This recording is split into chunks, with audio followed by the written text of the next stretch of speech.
The wind that scoured the red stones of the prince's pass carried with it the ghost voices of a dying summer. They rose and fell in Ned Stark's ears like prayer and accusation at once, half lost beneath the rasp of his own breathing. The sky over Dorne was an iron kettle, laid across the sun, and every mouthful of air seemed hotter than the one before, yet gooseflesh prickled along his shoulders. Too much blood had soaked into the dust for the world to do anything but shiver. He knelt beside the last of them, the boy hardly more than a squire, whose black hair clung to his brow with sweat, and whose eyes would never close again of their own accord. Dawn lay just beyond the corpse, its pale length smeared with rust red, where the sword had slipped from a dead man's grip and kissed the earth. Ned wanted to reach for it if only to set the blade apart from the carnage, but the sinews in his arm rebelled. 7 men had sworn to bar his path. 7 men lay silent at his feet.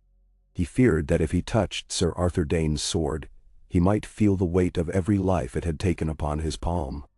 Instead he looked past Dawn to the lone tower that stabbed into an unkind sky.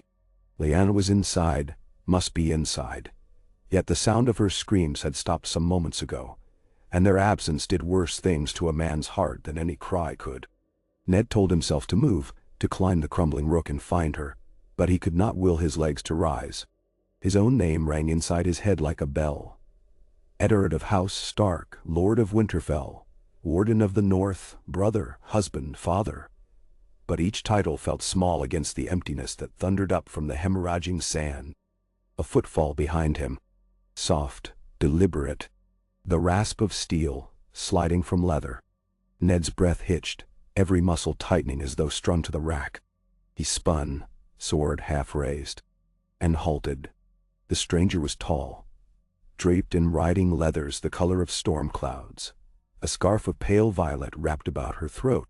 Loose midnight hair fell to her shoulders, framing cheekbones sharp as the bleached bones of the desert, and her eyes were a bruised amethyst that caught the sun like twin shards of black glass. Ashara Dayne. Alive, dead. The sight struck Ned harder than any blade.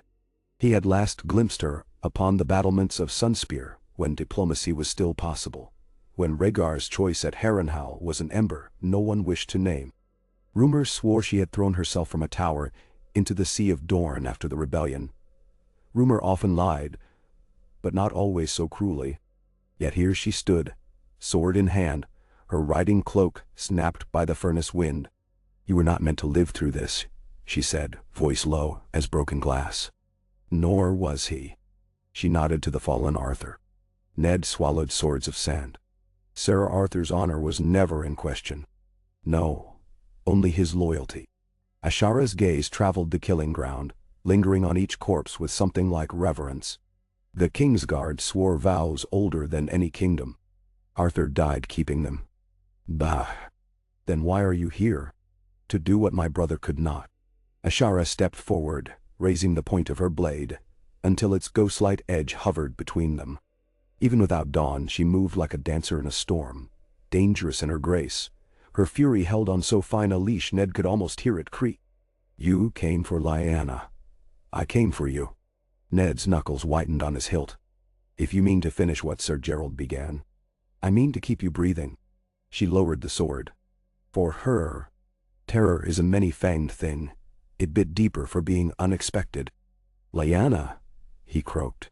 Ashara's eyes softened, and something in Ned's chest splintered. "I heard her cries on the wind an hour past. My horse can carry 2. There is no time to—" A scream sliced the stillness, thin as silk yet edged with iron despair. "Lyanna, dot." Ned bolted toward the tower. The world narrowed to crumbling steps, to the smell of old mortar and rot, to the thunder of his boots on stone as he took the winding stair to it astride. Ashara's footsteps followed, light as falling petals. Lyanna lay atop a blood-soaked mattress in a room small as a cell. Her dark hair clung to damp cheeks. Her lips were pale, her breath ragged. A bundle rested against her breast, swaddled in torn silks. Lyanna's gray eyes, fever-glazed, found Ned even as he dropped beside her, blade clattering forgotten to the floor. "Ned," she whispered, and the name was half sigh, half sob. "I'm here." He swept sweat-matted curls from her brow. "I'm here, little sister. Take him. Take John. She guided Ned's hand to the bundle. The child within stirred, squeaking like a new-hatched raven. Promise me, Ned. The words were a blade twisting where no surgeon might reach. He had dreamed them, dreaded them, through 100 sleepless nights since the whispering began in Robert's camp, that Rhaegar had taken Lyanna not by force but by love, that she had borne the dragon prince a son. The truth now lay warm and impossible in his arms. He stared at the boy, tuft of raven hair, eyes of endless gray, and felt the wall inside him crack. I promise. His voice broke. Ashara stood near the doorway, silent sentinel, the scarf about her throat fluttering in the sour breeze. She said nothing, yet Ned heard the unspoken in her steady gaze. She had guessed the father of this babe long before the rest of the realm. Perhaps she had known when first she saw Lyanna beside the wishing tree, when Joan's heartbeat quickened beneath silken skin. Lyanna's fingers tightened around Ned's wrist, nails dimpling his flesh. Live, she breathed.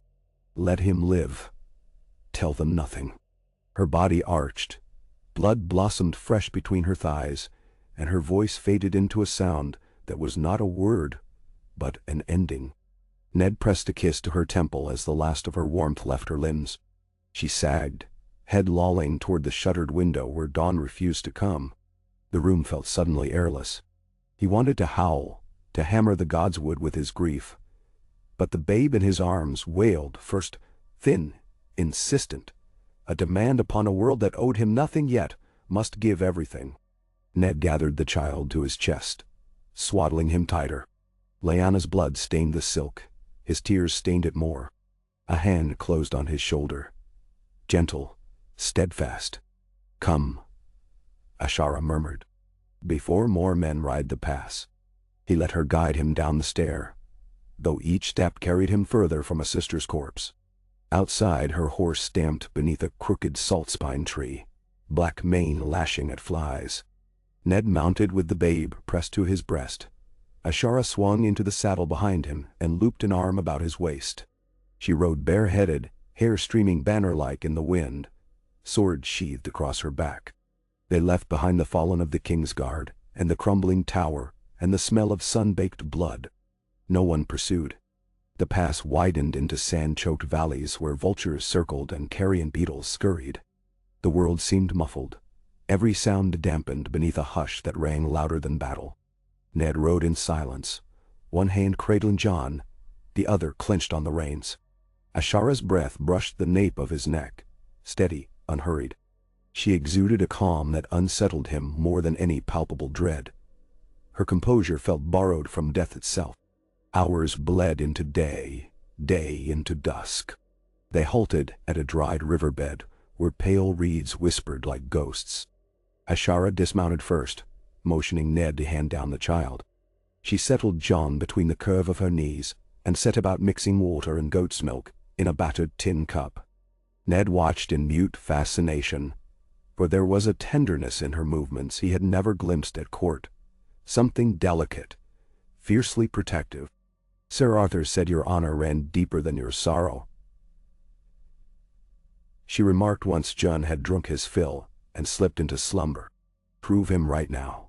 Live. He knelt beside her, exhaustion sagging every sinew. I will raise him as mine, he said hollowly. Quietly. Hidden. Demuel. Ashara's violet eyes met his.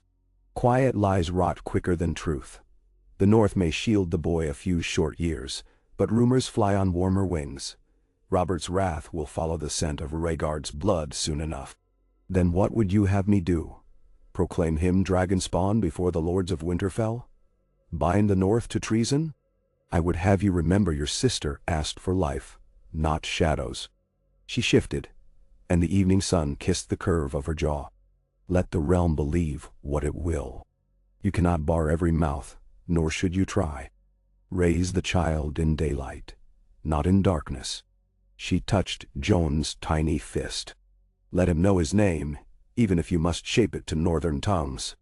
John Sand, Ned muttered, then shook his head. No. Snow. He was born south of the neck, yet he is of my blood.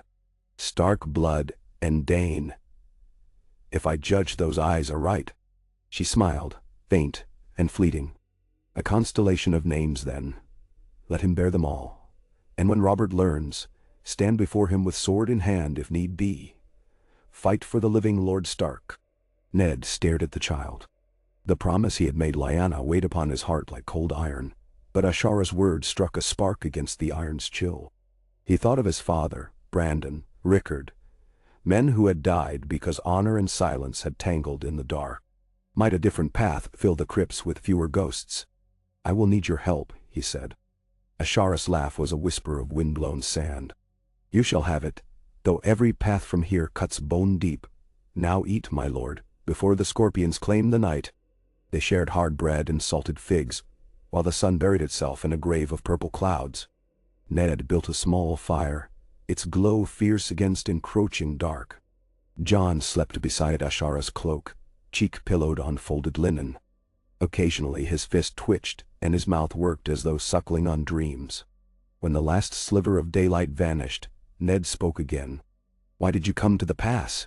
You could have sailed east, begun anew. Ashara fed a twig to the fire. Sparks rose like fireflies. Because the world owed my brother more than an unmarked cairn. Because you owed Lyanna a chance. And because... She paused, eyes reflecting the flames. Because the first time you looked at me, you carried winter in your gaze. I wished to feel that winter once more before summer burned the realm away. The words left him raw. He remembered the feast at Harrenhal, the hush that fell when Ashara danced spun beneath the torches, her skirts a blur of star-flecked twilight. He had watched from the dais, humble Northmen amid river lords and crownlanders, and for a single heartbeat her violet eyes had found his. She had smiled, and an entire kingdom's worth of what-ifs took root in that fragile space between glances. Now those what-ifs pressed close as campfire smoke. He snuffed them out with a thought of Caitlin, of children waiting half a realm away, of vows spoken beneath the heart tree. Still, he felt Ashara's presence like a low hum in his blood.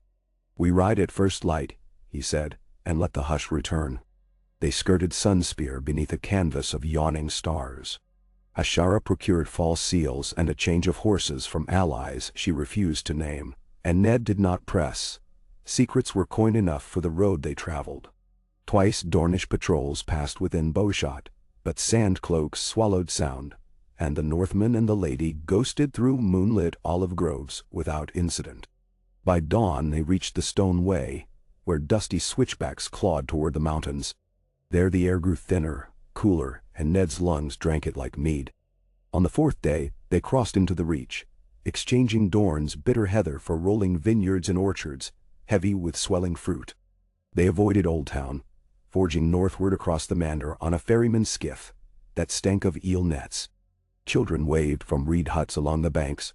Their laughter rang across the water like bells. Ned found himself smiling back, hope kindling despite the weight of bandage and burial behind him.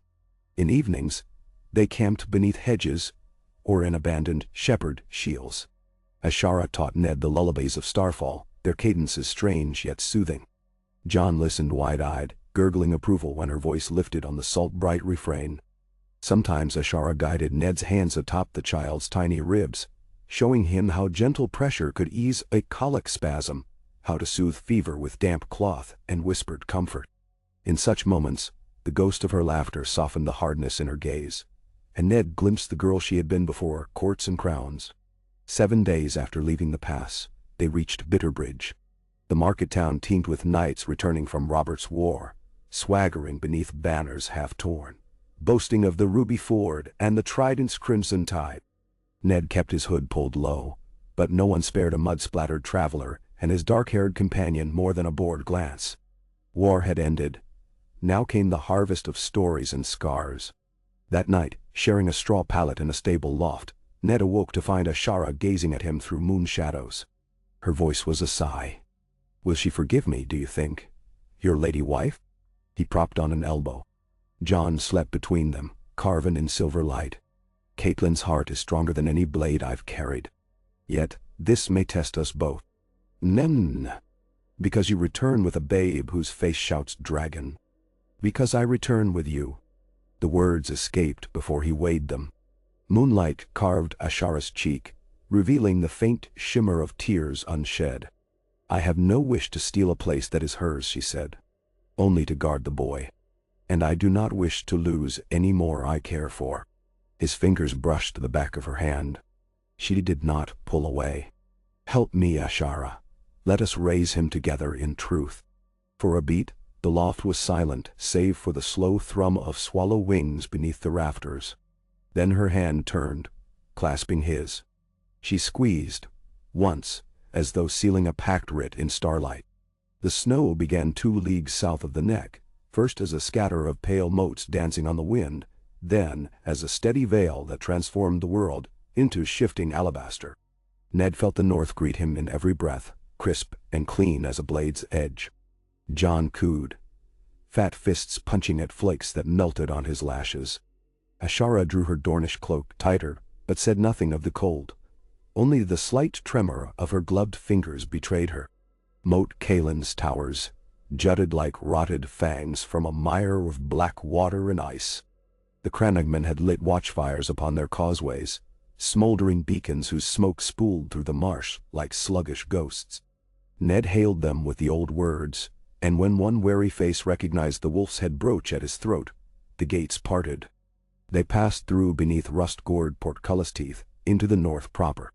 At White Harbor, Lord Wyman manderly welcomed Ned with open arms, his girth draped in sealskin and pearls, his smiles broad enough to swallow any question of the lady at Stark's side. Ashara kept to the shadows of the guest-house, her hood deep, her words few. Ned told the tale he had rehearsed, that this was a governess for the child of a fallen bannerman, that the babe had no mother but must know the safety of Winterfell's wall. Lord Wyman, fat on victory and the prospect of southern trade restored, blessed the arrangement and feasted Ned 3 nights, raising goblets to Robert and to Lyanna's memory, never noting how Ned's knuckles whitened upon the cup. The last stretch of the King's Road felt shorter than Ned remembered, though perhaps sorrow had lengthened the southbound trek years before. Now snowfall deepened daily, and the pines bowed beneath burdens of white. Smoke from Winterfell's chimneys smudged the horizon at dusk on the 13th day. Ned reined in upon a ridge and gazed across the familiar vista of looming walls and hot mist rising from the gods' wood pools. Duck so. Will she meet me at the gate? He wondered aloud. Ashara studied the fortress. Your lady strikes me as the sort to meet storms head-on. He exhaled. Indeed. Hooves crunched on packed snow as they descended. The guards at the Hunter's Gate sounded the horn thrice, and within moments the yard filled with stable hands, guardsmen, and family alike. Catelyn came first, bundled in wool and fur, auburn hair bright against the drab season. Her eyes found Ned's and widened with joy and confusion as she spied the swaddled child. Behind her toddled young Robb, cheeks flushed, blue eyes shining with delight at his father's return. Maester Luwin struggled to keep pace, parchment fluttering from his satchel like startled doves. Bran clung to a wet nurse's skirts, squalling at the clamor. Ned dismounted Jon in his arms. Snowflakes kissed Catelyn's lashes as she halted before him. "My love," she whispered, reaching to brush the frost from his beard. Then her gaze fell to the infant. "Whose child do you bear, husband?" Ned's heart hammered like a smith's anvil. He had rehearsed lies upon lies across 800 miles, yet here, before the fire of Catelyn's trust, they turned to ash. Jon stirred, blinks heavy, as though sensing the turning of fate. "He is my blood," Ned said, voice raw. "And Lyanna's." A hush devoured the yard. Catelyn's eyes flickered from Ned to the babe, to Ashara, astride her gray palfrey near the gate. Recognition dawned, of House Dayne's features in that pale face, of histories whispered in maiden vault corridors. Her breath caught. Ned pressed on, words cracking like thin ice. His father was Rhaegar Targaryen. I could not let Robert's vengeance reach him, nor betray Lyanna's dying wish that her son live. I have brought him home to raise as my own, as ours, feared or honored in equal measure, but never hidden. He swallowed. I know the burden I lay upon you, Catelyn. She looked again at the baby, and something deeper than outrage, or perhaps woven through it, softened her expression. "He has her eyes," she murmured. "And your stubborn jaw." Caitlin reached, hesitant, brushing the child's cheek with gloved fingers. John closed around them, size small and content.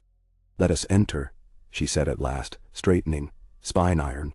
"The wind bites cruelly, and a babe should meet his hearth in warmth, not snow." Relief washed Ned so swift his knees nearly failed. He turned to offer thanks, only to find Ashara had already dismounted, and stood a pace away, hood fallen back. Stark men whispered as Violet met Grey in Winterfell's courtyard. Caitlin regarded the Dornish woman in silence. Then, with a queen's composure she scarcely knew she possessed, she inclined her head. "Lady Dayne, you are welcome so long as you desire shelter." "Number one." Ashara placed a fist over her heart in the Dornish salute. "My sword serves the wolf's den, Lady Stark." So began the quietest upheaval Winterfell would ever know. Word traveled on faster feet than ravens.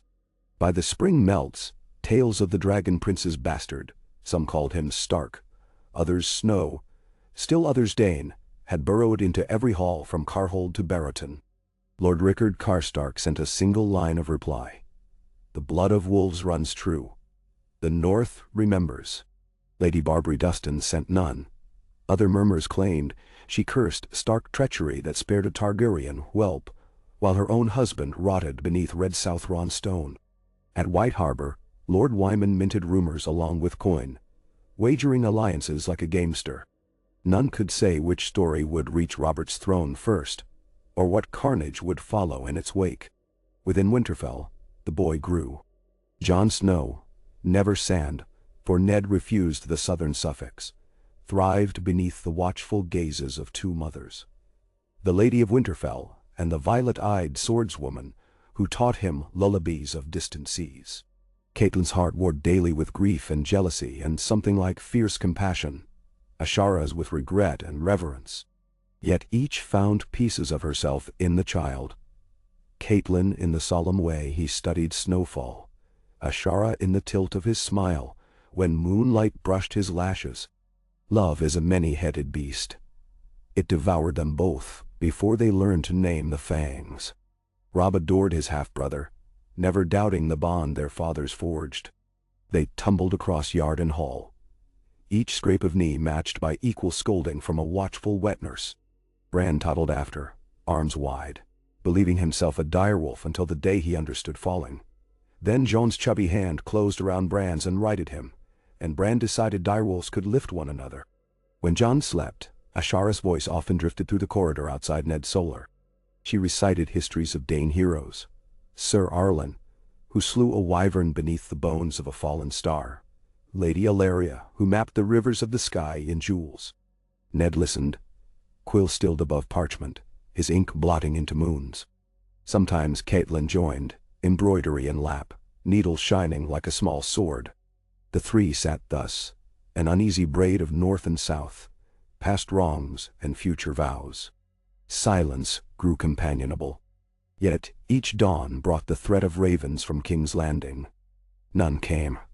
Summer's second year birthed drought in the Reach and fever in Old Town. But the North's harvests ran fat. Robert Baratheon wedded Cersei Lannister and fathered a boy, Joffrey, whose feline grin found its way onto half the realm's murals. Still, no summons arrived for Ned Stark.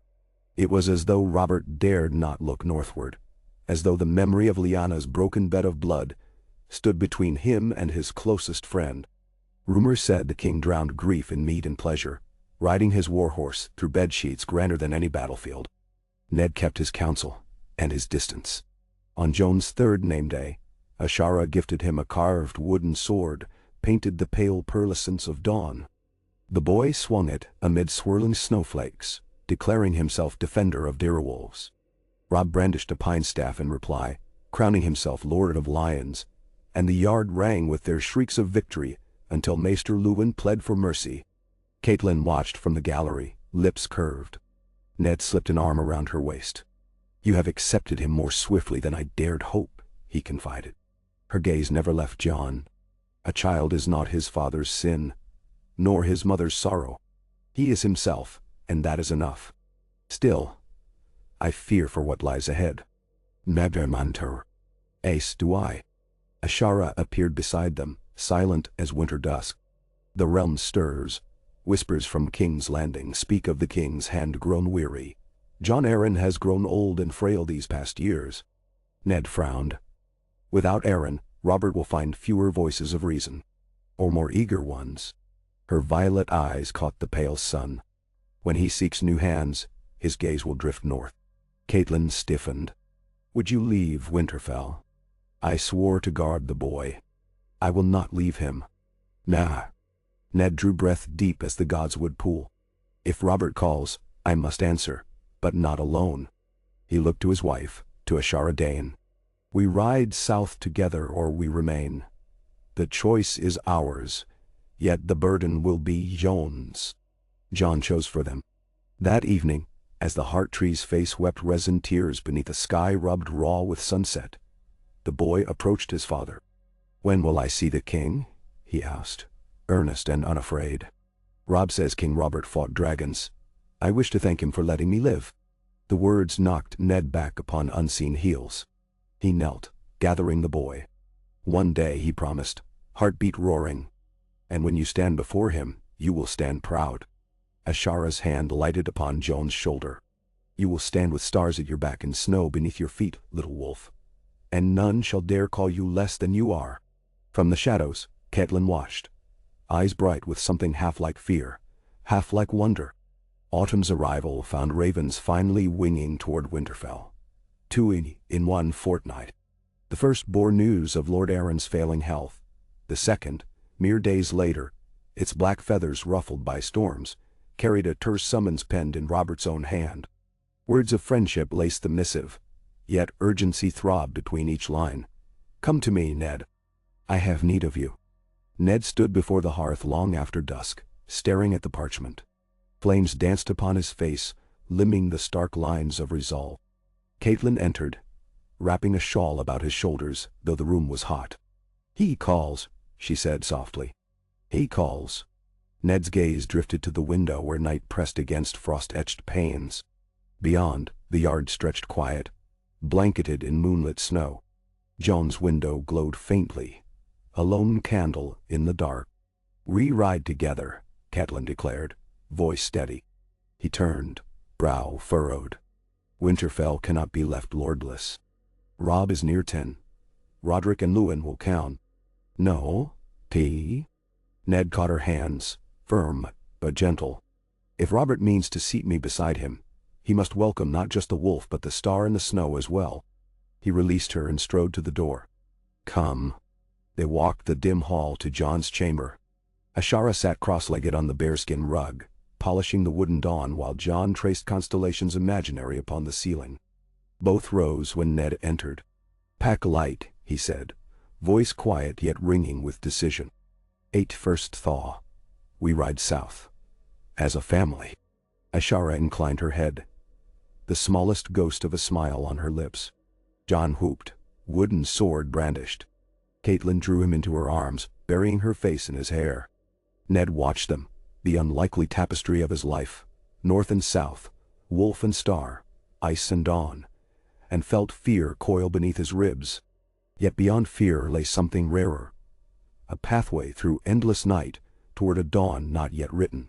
He looked to the heart tree carved in his memory, and whispered a prayer for the living.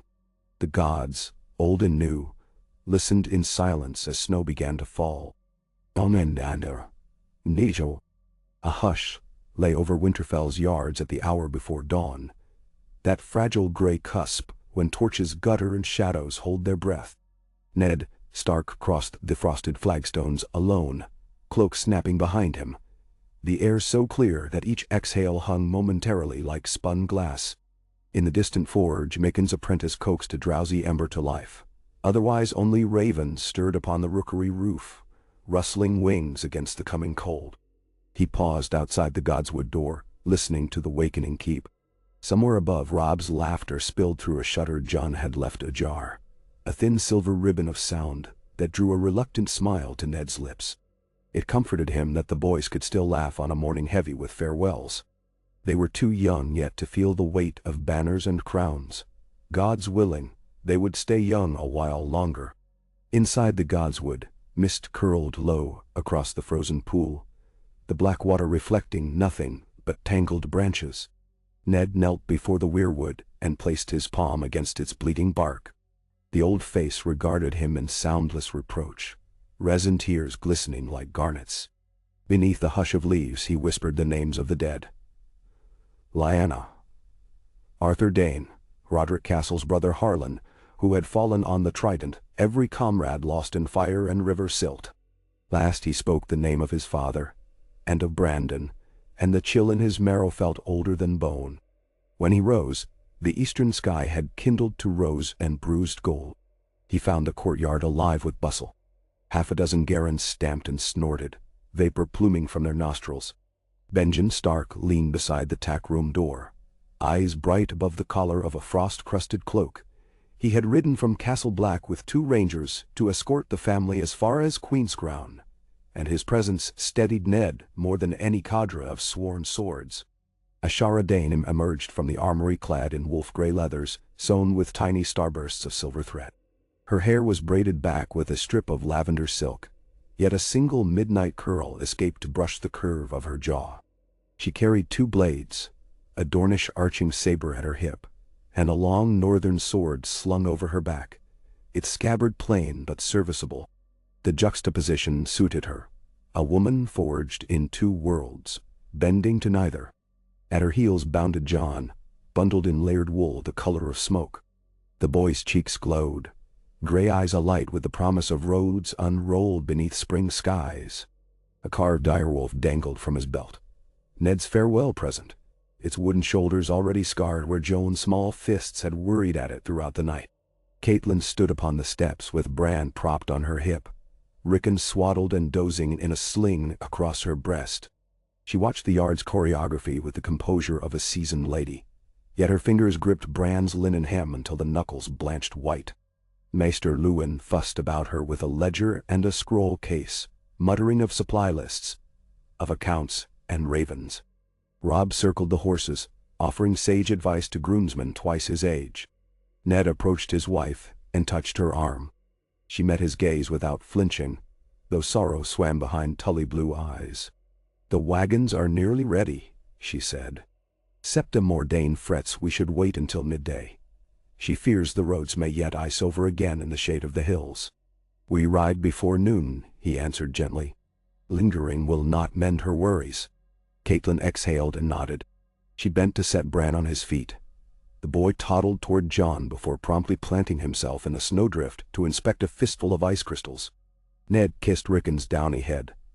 Tiny, perfect, the smell of milk and hearth smoke, and pressed a final promise to his wife's brow. "I will guard them with my life." "I know," she whispered. "That is why I fear." By the 7th day south of Winterfell, winter's teeth had dulled to a chill wind that combed the Barrowland's tall grass. The King's Road, once a frozen artery, had thawed into ruts of black soil and patches of stubborn snow that crackled under hoof. Caitlin rode within a curtained wagon beside the children. She had protested at first, but Maester Luwin's gentle persistence, that Rickon's cough would fare better out of the wind, won the argument. Through the open flap, Caitlin watched John and Robb pace their ponies side by side, Ashara trailing a horse length behind like a dark moon orbiting twin stars. Evenings they camped in sheltered copses where Ned's guards, men hand-picked from Winterfell's ranks, raised canvas and ringed the fire with boiled leather shields. Supper was oat bread, dried venison and pine nuts, taken beneath a canopy of brittle constellations. Benjen and Ned traded reminiscences of childhood hunts, of Lord Rickard lecturing them on the first duty of a Stark. Robb listened enraptured, John no less. Only Ashara remained quiet, feeding the flames one twig at a time, her thoughts wandering roads beyond any map. On the 10th night, at the Mossbloom Ford, Ned found her standing sentinel where the river murmured about frost-rimed stones. Moonlight glazed the water like quicksilver, and her reflection wavered, rippled, broke. He eased beside her, saying nothing. In the pause, The hush grew companionable, threaded with crickets' winter song. "He will not have an easy path," she said at last, eyes on the restless dark beneath the surface. "The court will prod at his parentage like maesters at a corpse, faintly scandalized by the smell yet eager to name every wound. He has us, until us is not enough." Ashara tipped her head, letting pale hair spill over her shoulder. "Promise me, Ned. If they threaten the boy, you will let me draw first blood." Mr. Pardon. He looked at her silhouette, at the saber she held loosely, its tip resting on a smooth stone. "You know I cannot promise such indulgence." A hint of teeth, almost a smile. "Then promise to leash me only when it matters." He placed a hand upon her wrist. Her pulse fluttered, swift as a sparrow's wing, yet her gaze remained steady. "I promise to do what is needed," he said. She nodded once. The river kept its secrets. At Queenscrown, Benjamin turned north again, but not before pulling John aside to press a carved bit of weirwood into his palm. "When southern clamor deafens you, close your eyes and let this remind you of home," he murmured.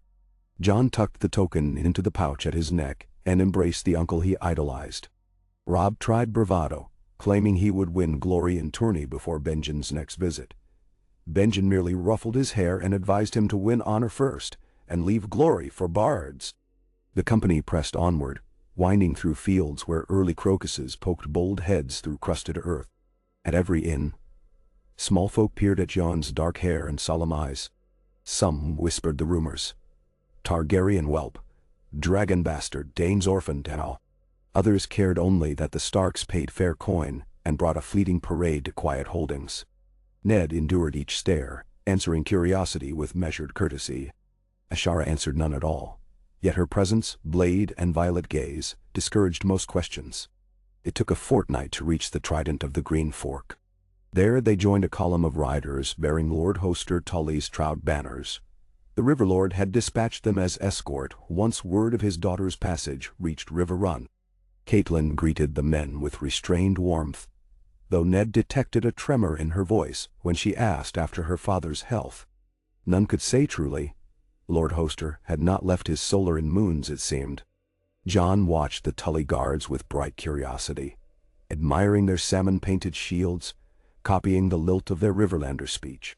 One evening, he spent an hour practicing bowstrings with the sergeant, a kindly brute named Seraph, until Rob grew jealous and demanded equal instruction. Ashara observed from a stump, sharpening her saber with slow, deliberate strokes. When Joan's arrow finally struck the hay target clean at 40 paces, she allowed herself a murmured, "Well loosed." Rob sulked until his own shaft found purchase a hand's width nearer the bull's-eye, and then the boys jostled shoulders, bragging in playful growls. Ned, watching from the cook-fire, felt ice around his heart melt a finger's breadth. Let them be brothers first, politics later, he prayed. More ravens outpaced them as they crossed the wide meadows of the Crown lands. One bore tidings that John Arryn, Hand of the King, had passed beyond mortal reach, leaving a gap beside the Iron Throne vast enough to swallow honor whole. Another announced that Lord Tywin Lannister rode east from Casterly Rock with 400 knights to attend the funeral, and, whispered subtext, advised the grieving king. Rumor placed Stannis Baratheon already brooding within the Red Keep, and Renly polishing smiles as bright as his antlered cloak pins. Ned's dreams turned restless, haunted by tapestries of wildfire and smoke. In one he saw Robert's face blur into Erissus, the beard running like ink from parchment, the eyes ringed in green flame. In another, Lyanna stood at the foot of a stone stair, blood streaming between her fingers. Each time he woke to find Ashara crouched nearby, gaze edged with worry she never voiced.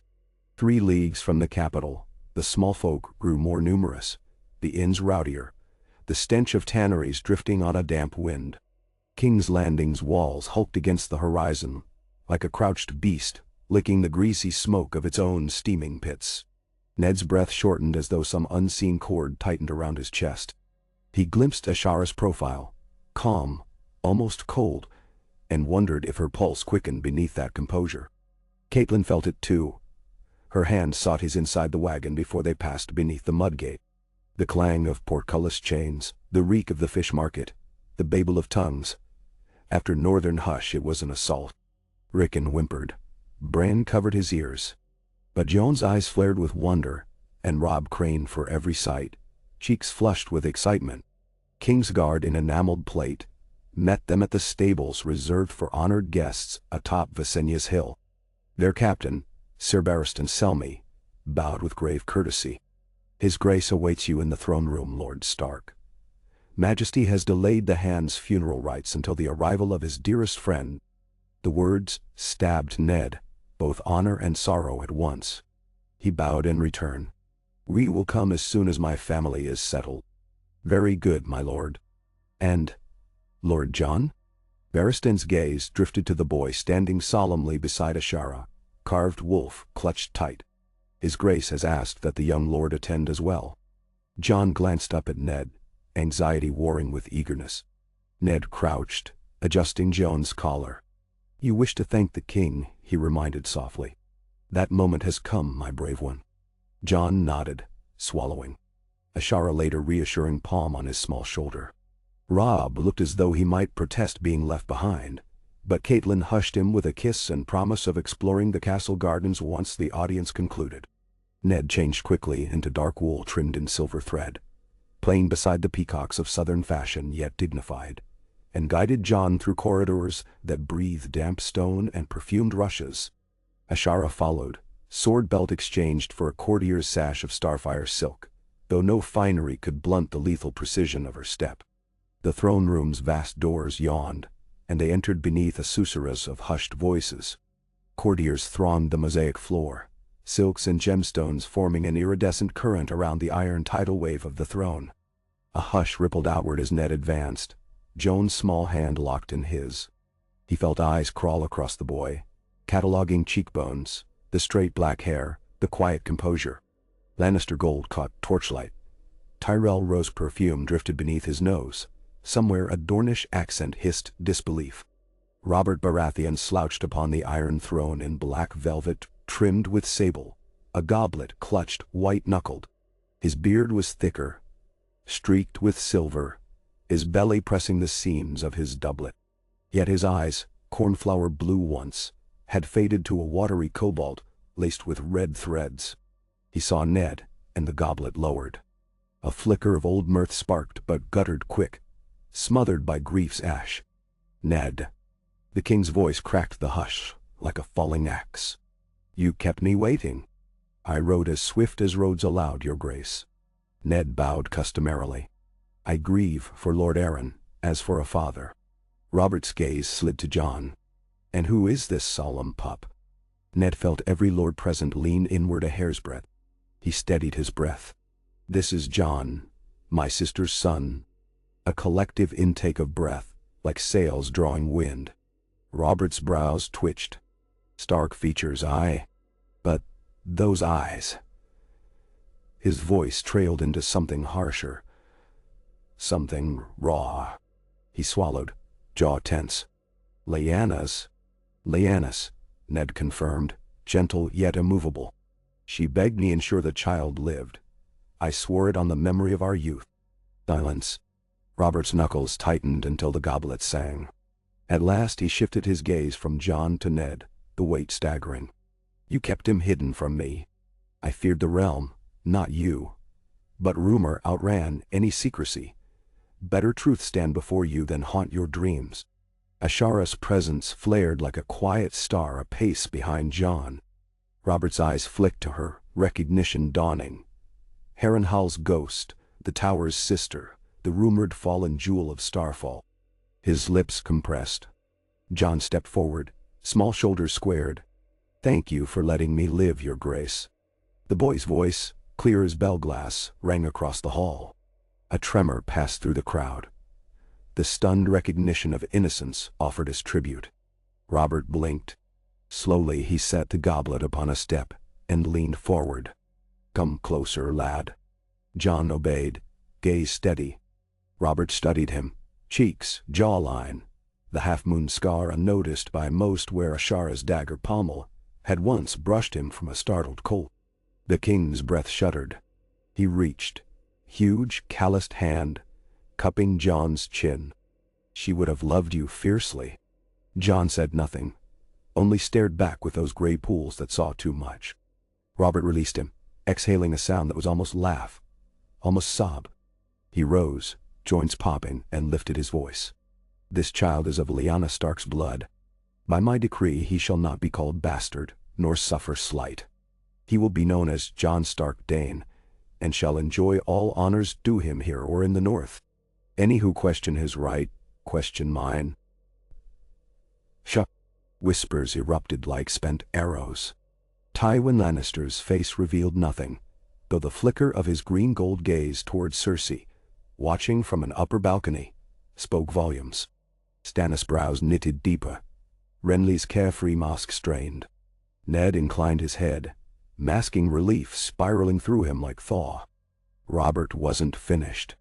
And since the realm has lost a father's wisdom, I claim another. He stepped down until he stood before Ned, the height difference less startling than years before. Eddard Stark, I ask you again, be my hand, rule with me, temper my storms as Jon Arryn once did. Anticipation bristled around the hall.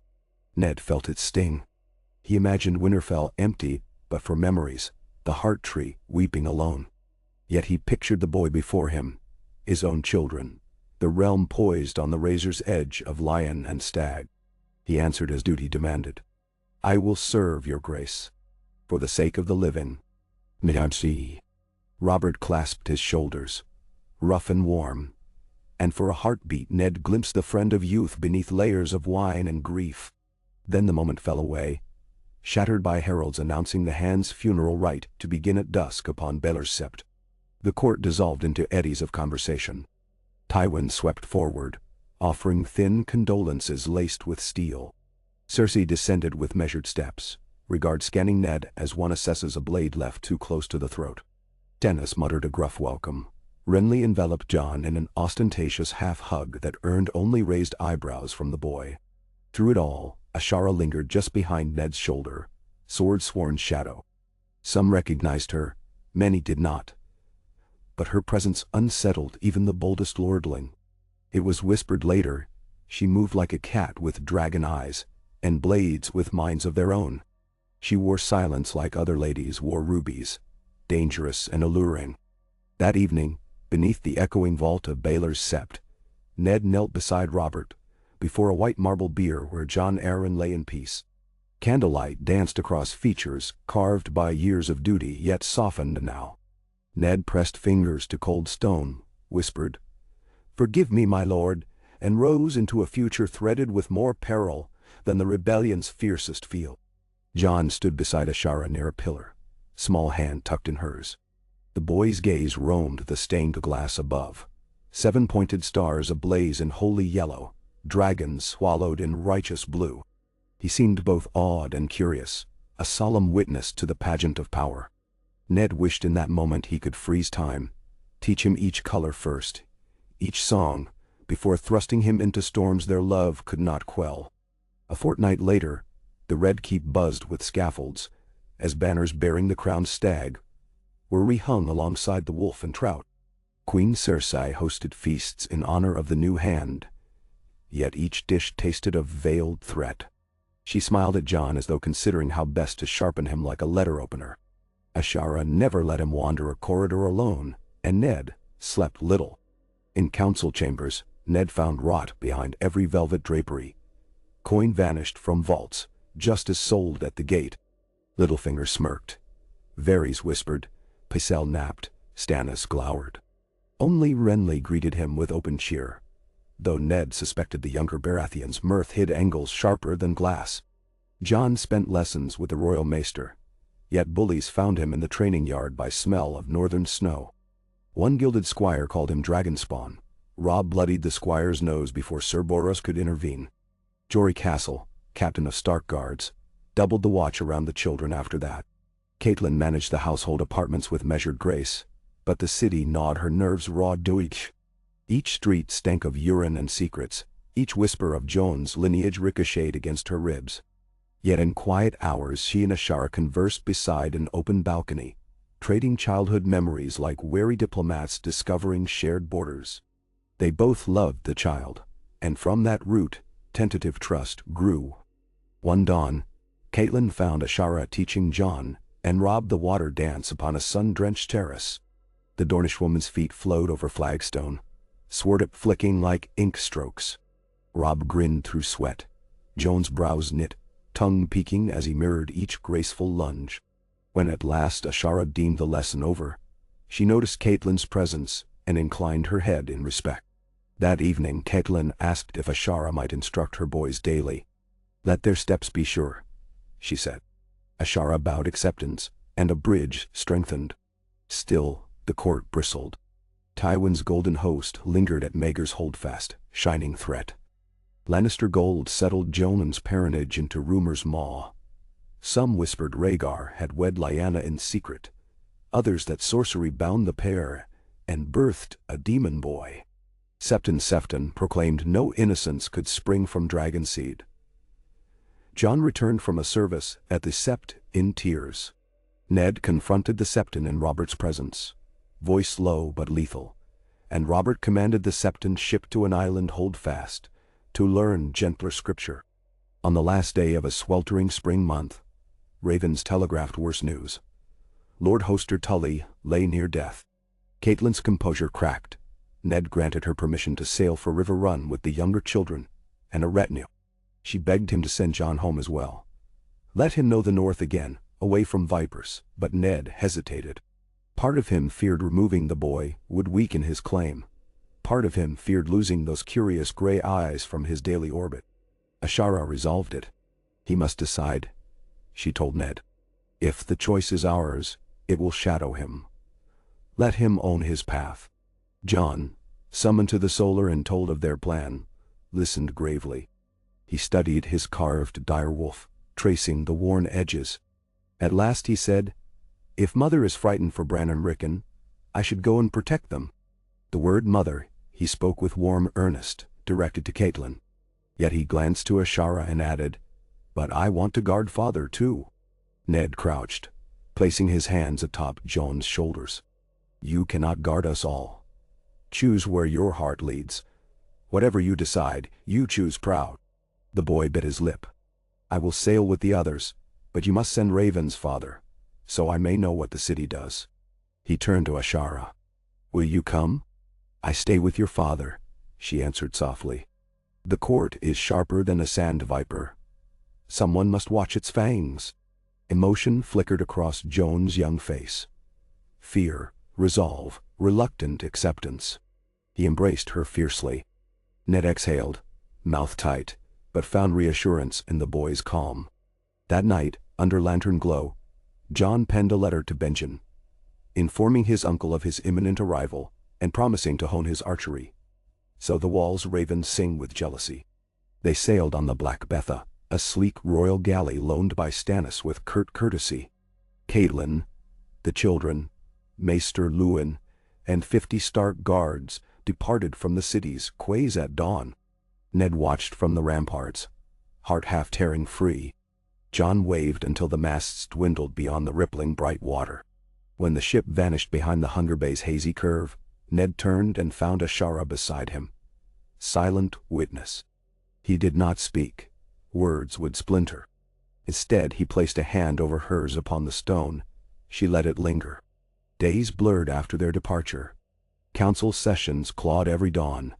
By dusk, Ned scrawled directives to northern Castellans, arbitrating disputes across 800 leagues. Various little birds brought whispers of Lannister coin seeking sellswards east of Myr, of Dothraki Khalasars, encamped near Pentos, where a magister named Illyrio hosted the last dragon whelps, Viserys and Daenerys. Each tidbit tightened Ned's ribs. He urged Robert to caution, but the king roared of hunts and tourneys, deaf save to the call of the horn. One humid twilight, Ashara returned from the training yard, where she had been drilling Stark guards. Sweat purled along her collarbone, and her braid lay half unraveled. Ned sat in the solar, maps strewn before him. She closed the door and leaned against it, shoulders sagging. "You wear the throne's chains poorly," she observed. He rubbed thumb and forefinger over grit-sore eyes. I was never forged for chains. A faint smile. She crossed to the window and pushed shutters wide. Thick city air rolled in, tasting of tar and honeysuckle. Beyond, rooftops glistened, smeared with dusk's violet bruise. "I am sending Jory north with 100 men," Ned said. "Tywin gathers arms in the west. If war sparks, I will not leave Winterfell undefended." Ninth. Ashara tilted her head. "Robert trusts you yet surrounds himself with lions sharpening claws. Perhaps he mistakes proximity for loyalty. Perhaps I have mistaken Robert." She studied him. "Will you break with him?" He considered the question's abyss. "I will hold true to my honor, to the living. If the king stands between them, I will not bend." Ashara's gaze shimmered. She stepped closer, palms bracing on the edge of his desk. Shadows dappled her face. "When you make that stand, you will not stand alone." The promise rang like tempered steel. News from Riverrun arrived on soft wings. Lord Hoster rallied at hearing Catelyn's voice, though the maesters predicted only a season's reprieve. Jon wrote Ned in sturdy loops, describing catfish hunts on the Tumblestone, Bran's daring climb of the west battlement, Rickon's infatuation with Tully hounds. He missed father and Ashara, he wrote, but liked the river smell and the castle's huge libraries. Ned read the letters thrice over, heart-lifting. The respite fractured one sweltering night, when a messenger burst into the council chamber mid-session, cloak reeking of sweat and fear. His report spilled out in frantic gulps. Lord Beric Dondarrion's outriders harried by gold-cloaked mercenaries on the Blackwater, whispers of orders traced to Sir Jaime Lannister. Tywin's host, still camped outside the city, swelled with sellswords bearing no heraldry. Robert thundered rage, but Cersei soothed him with soft assurances, blaming brigands. Ned saw the Queen's emerald gaze dart toward Pycelle, and the Grand Maester began a droning tale of rising banditry post-war. Littlefinger's smirk widened like a purse string filling with coin. That night, Ned met Ashara in the armory cloisters, where shadows pooled thick between columns. "This city is a tinderbox," he muttered. "The king sees only the next jug of wine." Ashara leaned against a pillar, the lamplight carving planes of cheek and collar. "We can still quit the capital, ride for Riverrun, then Winterfell. Claim Robert's leave on your father-in-law's help. He would chase me, and the Lannisters would cry treason." Ned clenched his fists. "Yet if I stay, I cannot guard Robert from his own cup, nor keep the lion's teeth hidden." The hush lingered, a weighted coin spinning. At last Ashara straightened. "Then we gather our own allies. Seahawks sniffing storm." She began naming houses, Aaron Bannerman grieving, Tully lords grateful, Baratheon stormlords wary of Lannister influence. "And Sunspear," she added, meeting his eyes. "Prince Doran would delight in subtly bleeding Lannister power after all." Ned blinked. "Dorne would back us. Dorne would back the boy I guard," she corrected softly. "They still whisper of Arthur Dayne with love. His nephew, if the realm accepts Jon as such, offers their proud name a link to Winterfell, and the Iron Throne both." He stared into the dark courtyard beyond, where torches flickered behind arrow slits. Could he weave such a tapestry before the lions pounced? Could he risk the realm on threads of promise? "I will write to Doran," he said finally. "Carefully." Ashara's smile was slight, conspiratorial. "Carefully is my favorite blade." Robert announced a great melee to honor Jon Arryn's memory, and to celebrate the arrival of his northern pack. 1,000 knights flocked, silver pennons streaming. Tyrells, red wines, oak hearts. It seemed half the Reach scented a chance to outshine Lannisters. Tywin affected indifference, yet Sir Jaime entered the lists, flaunting a cloak gleaming like sunstruck coin. Robb, returned with Catelyn and the younger children to witness the festival, pleaded to ride as page. Ned allowed him to squire for Jory, and the boy preened. Jon, too young to tilt, watched from the shade of a crimson canopy beside Bran atop Catelyn's lap, eagerly pointing at each collision of steel and splinters. On the second day, an unmarked knight of lean build and dusk leather mounted an unremarkable bay and laid low Sir Loras Tyrell with surgical precision. The crowd gasped. Littlefinger whispered wagers. When the mystery rider removed helm, violet eyes blazed beneath the sun. Ashara Dayne bowed to the stands where Robert gaped. Ned felt his heart freeze. John whooped. Caitlin clutched her shawl. Robert bellowed laughter. Well struck, lady. Dayne's steel shows true. Yet Cersei's gaze hardened to jade ice. Jaime's smile thinned. Tywin's lips barely moved. Impressive. Ashara faced Ser Jaime next. The dance that followed became legend before dusk fell. She moved like slaughter-painted wind, but Jaime was taller, stronger, gilded in arrogance. 3 passes broke 3 lances. 4th pass, her bay balked a hair. Jaime's point glanced high, tore the night sky crest from her helm, clipping a raven strand. Gasps rippled. She righted, eyes burning. On the 5th, she twisted at impact, lance skewing beneath Jaime's guard, shattering against his cuirass. He reeled, but kept seat. Her own saddle strap snapped, and she hit sand hard enough to drive breath from lungs. The lion circled, saluted. Judges debated a tie. Jaime, with courteous flair, ceded victory. Cersei's smile was acid sweet. Ashara rose, dust clotting her braid, bowed again, and walked from the lists with head high. Ned met her at the yard's edge. She waved away maesters, but only after Ned clasped her forearm did she allow a wince to bend her spine. "Stubborn star," he murmured. "Stags and wolves require stubborn stars," she replied hoarsely. And she fainted. She woke later in the dusk-lit apartments, ribs bound. John perched sentinel on the coverlet. Ned sat nearby, quill forgotten. She sipped water, eyes sliding to John. "Did my tumble frighten your little wolf?" "No."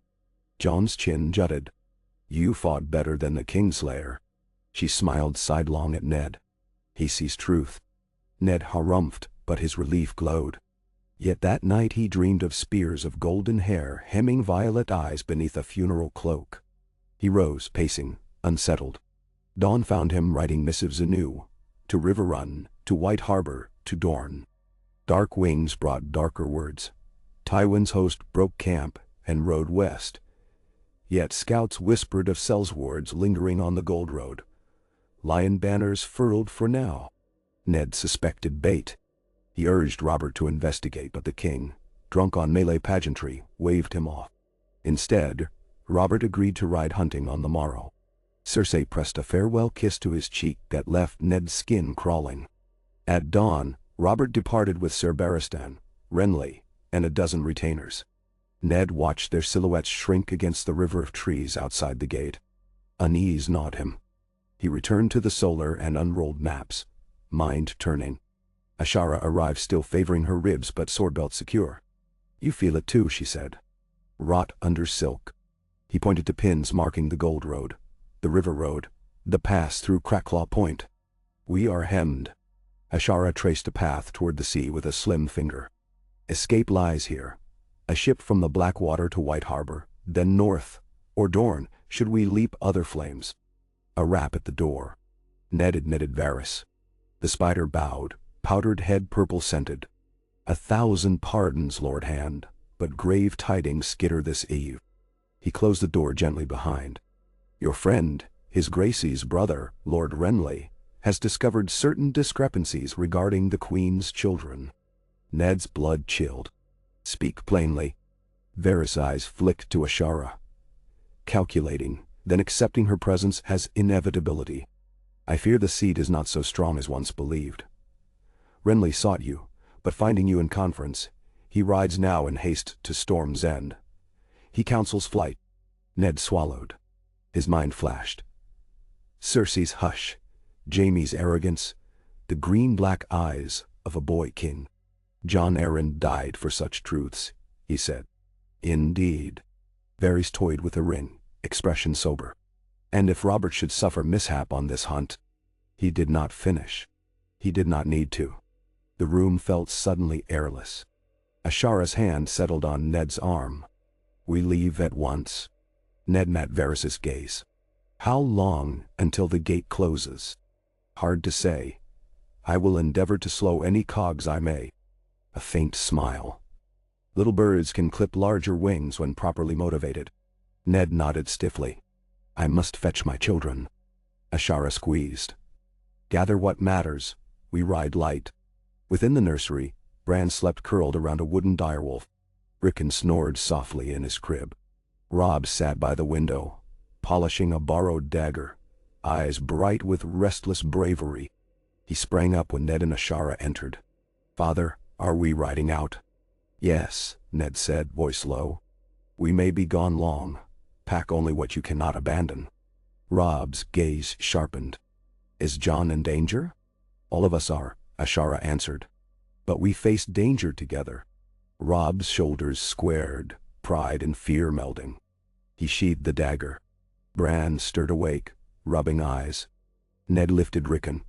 Hush whispers of comfort. Heart aching at their trust.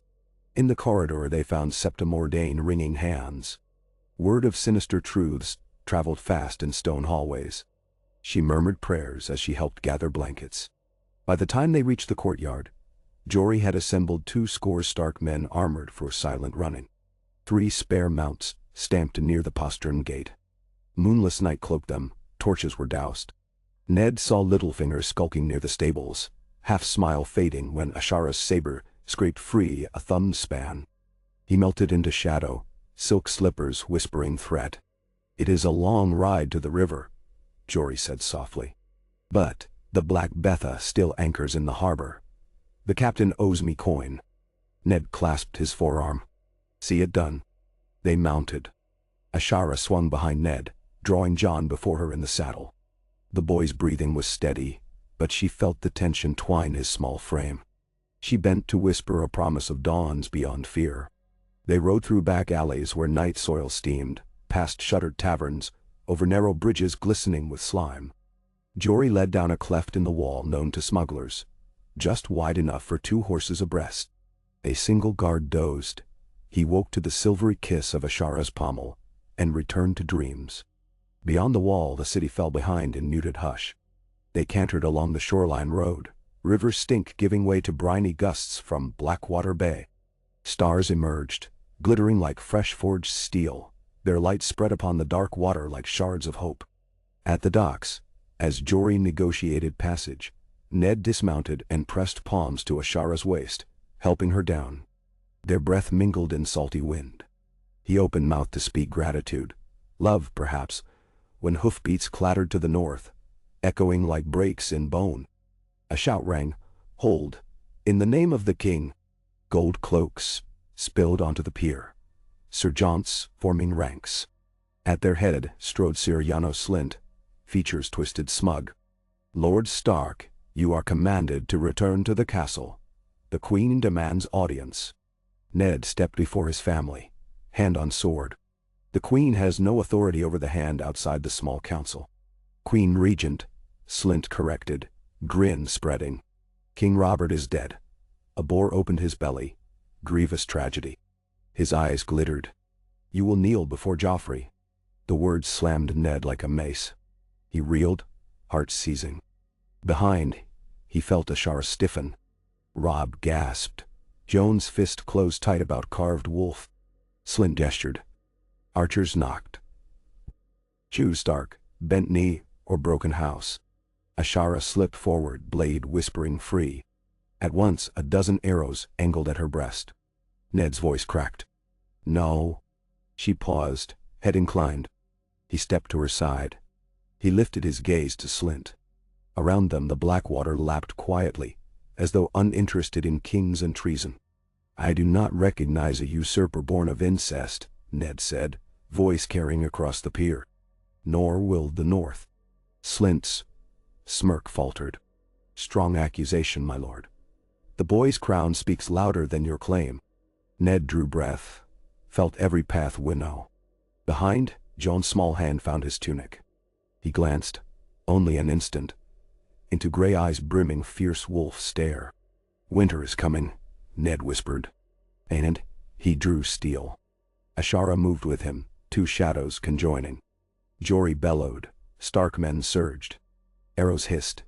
Ashara twirled, saber batting shafts aside like brittle reeds. Ned's longsword flashed, carving Slint's smirk into astonishment crimson. Robb thrust Bran behind a crate and launched himself at a spearman twice his size, yelling fury. Jon darted to Rickon's crib-laden guard and seized a dropped dagger. Chaos bloomed scarlet upon the pier. Planks slicked with blood. Cries splitting night. Ned fought beside Ashara back to back, rhythm instinctive. Gold cloaks fell in a ring around them, eyes wide at the North's unchained wrath. Through thunder of heart he heard Robb's young voice cursing, Bran calling his brother, Rickon wailing. When the last archer fled into night, the Stark men dragged breath over blood-flecked lips, staring at heaps of gold-clad dead. The Black Beth's crew peered from the gangway, faces pale beneath tar-caked beards. Ned had wiped blade on Slint's cloak. He turned to his family. Robb bled from a gash along brow. Ashara pressed cloth to it. Jon trembled but stood firm, dagger dripping. Ned knelt before the boy. "Are you hurt?" "I'm Stark," Jon answered, voice steady despite quiver of shoulders. Ned swallowed emotion raw. He rose, scanning the wounded. 11 Stark men stood. 5 lay still. Jory grimaced, an arrow through thigh. "We sail, my lord," he urged. "Before the city wakes." Ned nodded. He strode to the gangway and faced the hesitant captain. "Set course for White Harbor. The North remembers. And soon, the realm will too." Ashara shepherded children aboard. Lanterns dimmed, sails unfurled to catch tepid wind, and the galley slipped from the pier like a gray ghost. Flames blossomed behind them. Slint's torches toppled in struggle, igniting tar barrels, bathing the quay in hell-lit orange. From the city ramparts horns blared alarm, spreading confusion. Ned stood on the stern castle beside Ashara, watching the red keep recede, a jagged silhouette against the boiling glow. The wind whipped her hair into wild pennants. His cloak snapped like wolf's jaws. Far below, the children huddled with Maester Luwin among crates.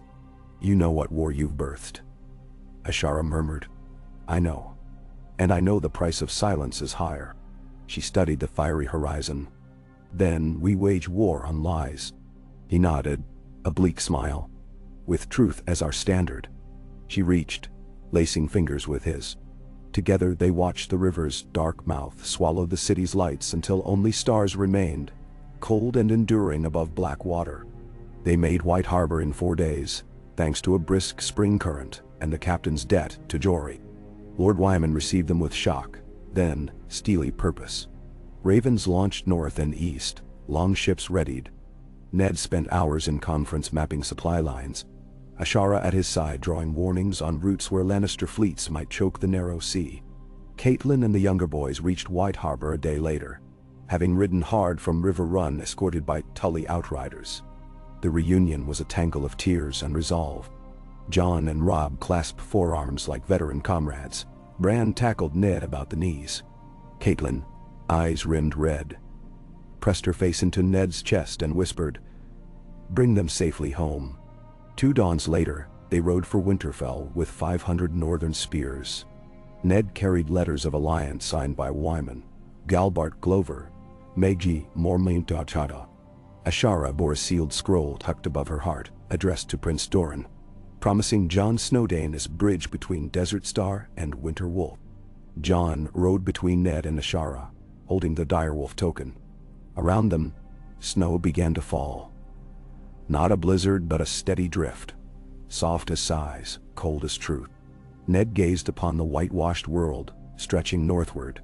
War's shadow loomed, but hope rode with them. Hope young and fierce, wielding a wooden sword painted dawn white under a sky poised to break. He spurred his horse, calling, "Winterfell!" Voices answered, a rising howl. In their echoes Ned heard Lyanna's laughter, Brandon's dare, his own heart hammering the cadence of home. They rode into the snow, toward a war of lions and wolves. Dragons unborn and promises kept, with Ashara Dayne's star lighting the road ahead, and Jon Snowdane's future blazing like sunrise behind the storm. The inland sea of frost that stretched between White Harbor and Winterfell was older than any crown and fiercer than any banner. Yet the men who crossed it that winter rode as though fire licked their heels. Snow sheeted the world in blinding white, muffling hoofbeats and swallowing each ragged exhale in ghost spirals. But urgency throbbed beneath every cloak and breastplate. Somewhere to the south, lions sharpened claws in Lannisport for a war they believed would be short and sure. Somewhere to the east, dragons too young to breathe flame were whispered of in Penoshi salons. And in the bowels of King's Landing, a golden boy sat a throne welded from hate. Ned Stark felt the press of all those distant storms, but he let them rage beyond the snow's hush. Here, in the north, he nurtured a storm of his own. They traveled in 2 columns, the household train, Catelyn's wagon, Maester Luwin's apothecary sled, the bundled children, Septon Chayla's chest of damp vellum, and the spearhead, 300 riders in leather and mail, most veterans of Robert's Rebellion, some young men keen to taste first blood. Ashara Dayne rode beside Ned at the spear tip, her saber looped for quick draw, her gaze restless on the tree line. She wore a direwolf pelt cloak clasped with a silver starburst. Tiger's winter stripes draped over a jungle heart. At night, they bivouacked inside ring walls of snow-packed shields. Cooks melted ice in cauldrons, black as ravens, seasoning thin stews with the stubborn herbs Ned's mother had once called plain sick. The men ate with stoic cheer, telling ribald stories Ned pretended not to hear. After supper, Jon and Robb sparred with wooden practice swords by torchlight, breath pluming. Ashara corrected their footwork, and once, when Jon's left wrist drooped, she flicked the stick from his grasp, so quick the watching sentries gasped. Bran mimicked the exercises beside them, until cold stiffened his toes. Ned watched from a log, cradling Rickon within his cloak, and felt the ache of pride and dread twist together like wolf fangs. On the 7th night, the wind dropped and stars lacquered the sky, bright as spilled quartz against velvet dark. Ned found Ashara on a snowy hummock beyond camp, staring south. He joined her without a word. Below, the tents glimmered in fire-touched amber, each a small island of resolve. She spoke first. "We have 5 moons, perhaps 6, until Tywin's claws rake the neck. Moat Cailin will bleed him. Stone bleed? Perhaps. But stone alone never stays a host that big. We need more spears." Her breath fogged. "And more secrets." She opened her glove and showed 2 tiny parchment rolls, seals unbroken, one bearing the sun spear of Dorne, the other the crescent of House Arryn. "They came by Raven to White Harbor," she said. "I held them until the march, knowing you'd open them only when the road ran too narrow to turn back." He took them, thumb heavy on wax. "Doran and Lysa. Read Doasi." He slit them both in the starlight. The first, penned in Prince Doran's deliberate hand, pledged 5,000 spears the moment Jon Snowdane set foot under the Dornish sky. The second, less formal, Lysa Arryn's script rambled, warned that Littlefinger and the Lannisters conspired to capture the dragon bastard, and that the Eyrie would shelter the boy if Ned could spirit him to the bloody gate. Lysa ended with a tremor of fear. "They murdered my lord husband for less." Ned refolded the parchments and stared at nothing. Ashara waited, calm as a sheathed knife. "At least the realm divides against itself," he said finally. 1,000 plots instead of a single knife aimed at Jon. Too many knives. She nodded to the distant white spread of the Wolfswood. "We must teach him to dodge every blade."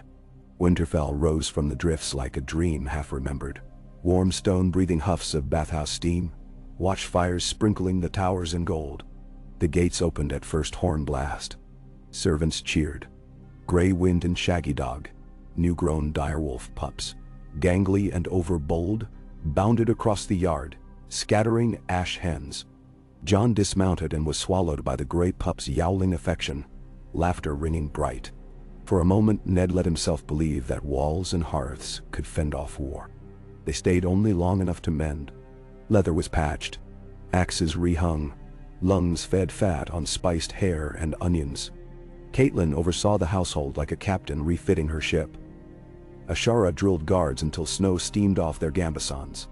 Jon hunted the gods' wood with Robb and Grey Wind, returning with grouse enough to feed the kennel. Bran climbed the first keep again and pointed south, claiming he could spy flickers on the edge of sky. Campfires of approaching foes. But only ravens saw that far, and ravens kept their secrets, even from Stark blood. On the 10th morning, Ned stood beneath the heart tree, red sap glimmering, and called the castle's captains. A hush descended. He spoke of Robert's death, of Joffrey the false-born king, of Tywin's mustering. He spoke of Lysa's warning that assassins hunted Jon. Then he declared the North's banners called. Horns answered. One by one, lords great and small knelt and swore. Karstark and Umber, Hornwood and Tallheart, Mormont with her bare-clawed maul across broad shoulders. The sound of their oaths rolled through the gods' wood like distant thunder, shaking snow from branches. That night Ned met with Galbart Glover and Mage Mormont in the Solar. Maps sprawled across the table, candles guttering. They argued over grain stores, river crossings, the number of maester-mended saddles. Ashara leaned beside the hearth, sharpening her saber. Each scrape timed to accentuate a point. Time is the only thing we cannot buy, Ned concluded. He tapped the neck on the map. Every day we hold the causeways is another day Jon Snow Dayne grows. You mean to send him away? Maid guessed, small eyes glittering. Ned nodded. To Dorne first, Prince Doran has offered safe harbor. Then to the Eyrie by sea come spring tides. He held her gaze. But the boy believes in truth, and I will not drown him in secrecy. He will know the North bleeds on his behalf. Mage grunted approval. Glover shrugged. We'll guard the causeways. Send the child with enough swords to shame the old kings. Ned's mouth set. Too many swords draw gaze. Ashara will take 36 riders, no more. The boy needs shadows more than banners. Ashara sheathed the blade. And a name to travel under. Jon Sand, Glover offered. Snow, Mage insisted. Ashara shook her head. Names carry weight. Call him Jonas Rivers. Too plain to linger on the tongue. Ned considered. Rivers, then. But he leaves Winterfell as a Stark and returns one. Jon accepted the plan with a courage that scraped Ned Rodjaji. They spoke in the rookery, ravens muttering. Ashara stood aside, arms folded. Will I see the desert? Jon asked, trying for excitement. The desert, the sea, perhaps the Erie's sky cells, though I pray not, Ned answered. He knelt so their eyes met. Wherever you go, hold fast to who you are. Stark blood. Dayne honor. Your mother loved the wind. Your aunt loved the snow. Both live in you. Jon nodded, tears bright and unshed. Ashara stepped forward, resting her hands on his shoulders. And remember the third lesson of the water dance. Jon's brows knit. Balance is the blade? Balance is the blade, she confirmed. Hold it at your core. They rode at dawn, 36 riders cloaked like minstrels, bent as merchants. Jon wore a plain brown jerkin, hair hooded, only the carved direwolf hung hidden inside his tunic. Ashara rode point, a parchment of safe conduct from White Harbor's harbormaster, tucked in her boot. They left through the eastern postern amid gentle flurries, watched by only a handful of sleepy sentries. Ned stood upon the battlements with Robb and Bran until they vanished into whiteness. No horns, no cheers, just the soft hush of winter holding its breath. Within hours Ned plunged into toil. Lords arrived daily, bearing grudges older than Harrenhal and swords gleaming new forged. He smoothed quarrels, hammered oaths, butchered budgets. He dispatched Ser Roderick with 3 ravens to Bear Island, instructing Lady Lyanna Mormont, 10 and fierce, to train every spear that could lift. He ordered the White Knife patrolled by Longship. He wrote Stannis a letter thrice revised before sealing. Robert's lawful heir must know the North stands ready should truth find court. Snow piled against Winterfell like siege ramparts. Fires burned hotter. Inside the Great Hall, musicians played while the cooks stretched dwindling stores into feasts that fooled no one. Catelyn ruled those evenings with kinder severity than any maester's regimen, coaxing laughter from men who might die come summer. Ned envied her strength even as he leaned upon it. Sometimes, late, When the hall emptied, he watched her braid Sansa's hair by hearthlight and feared he'd brought ruin to every life she touched. She sensed the watching and came to place her palm against his cheek, eyes luminous. No words. None needed. Ashara's flight south sliced through wind like an arrow. They crossed the Barrow Lands in 4 days, fording half-frozen streams at nightfall, pressing onward by moonlight. Jon bore the journey with quiet endurance, though each dawn found him a shade paler. Near the stony shore, raiders tested their flank, 3 ragged men with rusty axes. Ashara unhorsed 2 before they knew a fight had begun. The third fled screaming of star-eyed wraiths. Jon watched, wide-eyed, but unshaking. Balance, Ashara reminded. At White Harbor, the Black Betha awaited by Prior Raven. Sails patched, captain wary. They embarked under guise of a wool merchant's kin. Snow turned to sleet, sleet to slate-colored coastal rain. Jon fed gulls stale crusts until his fingers numbed. Ashara taught him knots amid flapping rigging. Square sheet bend, blood knot. Every weapon has a shape, she said when he fumbled. Even rope. 3 leagues offshore, a Myrish galley shadowed at dusk. Its captain signaled pale lantern code that whispered coin louder than courtesy. Betha's crew armed crossbows, but Ashara strode onto the stern castle in full sight, hair whipping like midnight banners, saber unsheathed and shining moonsilver. She raised the blade in silent challenge. The Myrish turned away, oars churning black water. Jon's awe grew a notch sharper. They rounded the sisters and slipped south through tempests that hammered the hull like smith's hammers. Jon was ill twice yet refused berth rest, insisting the storm called for a Stark's eyes. Ashara held him against the railing, teaching him to read wave crest angles, to sense lulls between swells, every lesson wrapped in lullaby cadences of starfall. When at last the sky brightened and the sea lay mirror flat, Betha's captain toasted her name and Jon's, calling them Northern Starfarers, and Jon slept that night smiling. King's Landing lay 200 leagues behind, but its claws scraped still. Spies lashed the realm with whispers. Eddard Stark declared traitor, bounty for his head, for the boy called Bastard of Dragons, too. Jaime Lannister was named Lord Commander of the Kingsguard, seat sworn beneath a boy king's gaze. The Riverlands burned under Gregor Clegane's torch. Edmure Tully marshaled defense but lacked numbers. Renly raised banners in the Stormlands, courting lords with feasts and bright promise of a kinder stag. Stannis sailed for Dragonstone, swaddled in silence. Ned read each raven with growing fury. The children saw little of him, save glimpses in corridor torch glow. Robb, 11 and already tall, honed swordcraft with Sir Roderick. Bran absorbed maps soaked in candle wax. Sansa embroidered black wolves bearing teeth. Rickon grew wild, sleeping curled at Grey Wind's side. Winterfell felt like a dam straining beneath thaw. One dawn the dam cracked. Lord Karstark arrived with news that Lannister outriders rode through the Blue Fork, seizing grain, maiming Glover shepherds. Ned summoned his war council. He would march, he declared, to Moat Cailin with 15,000 spears, meet Karstark host there, then push for the Twins and the Riverlands. Leave Winterfell to Glover and his garrison. Catelyn objected. The children. Ned's jaw set. Tywin comes for the neck. If we cage ourselves here, Winterfell becomes a tomb. That night, in their chambers, Catelyn sat stiff on the bed's edge while Ned paced. "You ask me to stand aside while my sons ride to war," she said. "I ask you to keep them alive by any means. I lost one sister to southern schemes. I will not lose children to them too." Ned knelt, taking her hands, which trembled. "You are braver than I. Rule Winterfell in my stead." Silence stretched until the hearth crackled. "Promise me you will return," she whispered at last. He pressed her knuckles to his brow. "I promise, on my father's spirit."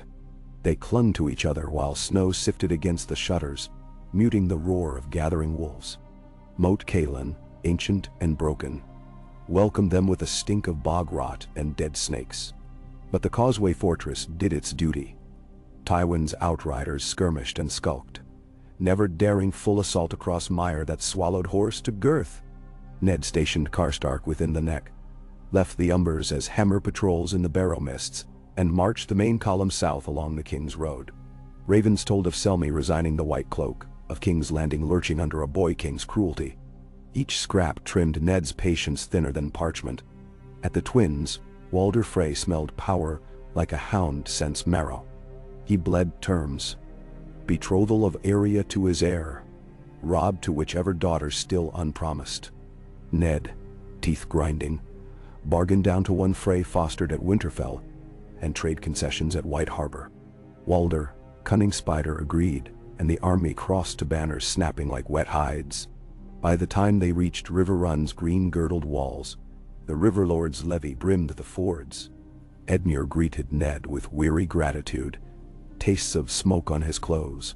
Catelyn's father, frail Hoster, clutched Ned's hand and whispered, "Keep them safe," again and again, until tears glazed both men's eyes. Lady Stark herself rode from Winterfell with a convoy of grain wagons a week later, children and direwolves in tow. She arrived to find River Run a crucible of hoofbeats and brother steel. Sansa gasped at the size of camps. Rickon clung to her skirts at every clang of hammer on helm. Meanwhile, in Dorne, John Rivers became simply Jonas Sand once the Black Betha anchored at Prince's Pass. Doran Martell greeted the boy in the water gardens, voice soft as falling petals. Ashara knelt before her prince in tears she hardly understood. 3 days later, John stood beneath the broken arm of a sandstone sundial, staring at orange trees buzzing with bees. Dornish orphans taught him sungamays. Pale black scorpions scuttled across terrace stones. Every evening Ashara repeated northern words, so he would not lose snow-tongue to desert heat. Yet even dawn-soft Dorne could not shelter him entirely. One sizzling noon, a sell sale in the old Planka market recognized Ashara's scar. He tailed her to the water gardens, dagger tucked. Ashara scented pursuit and turned the trap. She cornered him beneath a fig arbor, blade to throat, and learned he served the Golden Company. Their captain had received Lannister gold to secure the dragon's whelp alive. That night, Doran convened a council and quietly tripled Joan's guard. The sell sail was found next dawn, adrift in the Greenblood. Throat a tidy line. Rumor blamed pirates. Joan's days filled with lessons under warm colonnades, quills scratching Savas moves, water dance amid fountains, heraldry of houses he'd one day need to woo or wound. At dusk Ashara recounted the first time she'd seen snow. How it stung yet sparkled, and the boy gripped her sleeve yearning. She promised the desert could not steal winter's memory. Sometimes he dreamt of wolves singing beyond red dunes and woke smiling. Back in the Riverlands, Ned's host drilled and waited, for Tywin's army now ravaged the Blackwater Rush, torches turning wheat to black skeletons. Scouts reported Jaime Lannister riding at the vanguard. White cloak soiled with river mud, eagerness bright behind mocking smile. Ned wanted to strike but needed Renly's answer and Stannis' fleet to split the Lion's supply lines. Neither came. Ravens flew unanswered into storms and gusts. Dragonstow's maester replied only that Lord Stannis contemplates. Instead, the Night's Watch delivered strange news. Benjen Stark, missing beyond the wall, had returned injured, babbling of dead men walking. Ned's heart lurched, but the war pinned him south. He penned urgent requests for clarification. None satisfied, yet one phrase chilled. The wall is not the only thing that remembers. Rumors wove themselves into his nights. Snow rising in cloven mount passes, wildlings streaming south like blood from wound. Ned carried them like stones in his chest, wondering if the realm's quarrels meant naught under vaster dark. Late one storm-heavy night, when spring thunder rolled along the Tully Towers, Catelyn found Ned in the great solar alone, armored but unhelmed, staring into a map lit by intermittent lightning. She touched his shoulder. He started. "This war grows beyond us," he said. Rain hammered slate roof. "All wars do," she answered. "We still fight." He gestured at blue ink marking Karstark's scouts vanished near Maidenpool. "If I march, I may leave you widow, and our children fatherless. Yet if I don't, all that the Starks have kept for thousands of years may burn." "No." Catelyn cupped his face. "I married a man who would keep his promises. Keep this one too. Ride to meet Tywin. End what must end. Then come home. Her certainty steadied him unlike any sword. He bent, kissed her brow, and wordlessly vowed again. They broke camp 2 days later beneath a strip of cold sunlight. Robb marched at the head of a youthful guard, Grey Wind trotting flank, Direwolf now a silent promise of death. Bran rode in a wicker saddle strapped to Hodor's shoulders, eyes bright at the spectacle. Sansa hugged her father farewell with silent tears. Rickon shrieked and tried to follow until Sir Roderick swung him aloft. Catelyn watched Ned and Robb ride out beside banners of Direwolf and leaping trout, and for the first time felt both terror and pride pierce equally. They followed the Red Fork east, 20,000 strong. Karstark great cloaks, Mormont bare helms, Frey crossbowmen muttering marriage debts. Scouts raced ahead, returning with carcasses of burnt farmsteads. Villagers lined the march, gaunt, hollow-eyed, cheering the wolves with brittle hope. Ned doled grain from wagons, winter stores he could ill afford to spare. But hunger was a fiercer enemy than lion steel. Near Fairmarket they found the first lions. Gregor Clegane's outriders, tired after weeks of raiding. The clash was swift. Umbers roared in berserker fury. Clegane snapped ribs like kindling, but numbers told. When dusk bled out, the mountain fled east, leaving scorched fields and a pile of Northmen dead. Robb stood over their bodies, jaw clenched, requested the honor of leading pursuit. Ned refused. The boy's fury chilled into calm strategy, and Ned glimpsed a commander budding. They pressed on, spirits taut. Banners whipped under unsettled skies. At Harrenhal's charred horizon scouts reported Jaime's host, camped along the Tumblestone, bait set. Ned gathered his captains around dying hearth. "The lion wants our heads on spikes," he said. "We will cut his tail instead." A daring flank by night, crossing secret oxbow shallows, then pin Jaime against river sunrise. Galbart raised brow but nodded. Robb volunteered vanguard. Ned acquiesced. The hall exhaled as one. That night Ned walked alone beneath Harrenhal's weeping towers, ghosts whispering in every crack. Lightning painted the sky. He thought of Jon sleeping under warm Dornish moon, of Arya training with Braavosi Master at White Harbor. Letter told of her quickness, of Benjen's fevered warnings. He pressed hand to blackened stone, and asked the old gods for foresight. They offered only rain. The battle at the Tumblestone began in fog, so thick. Men slew shadows.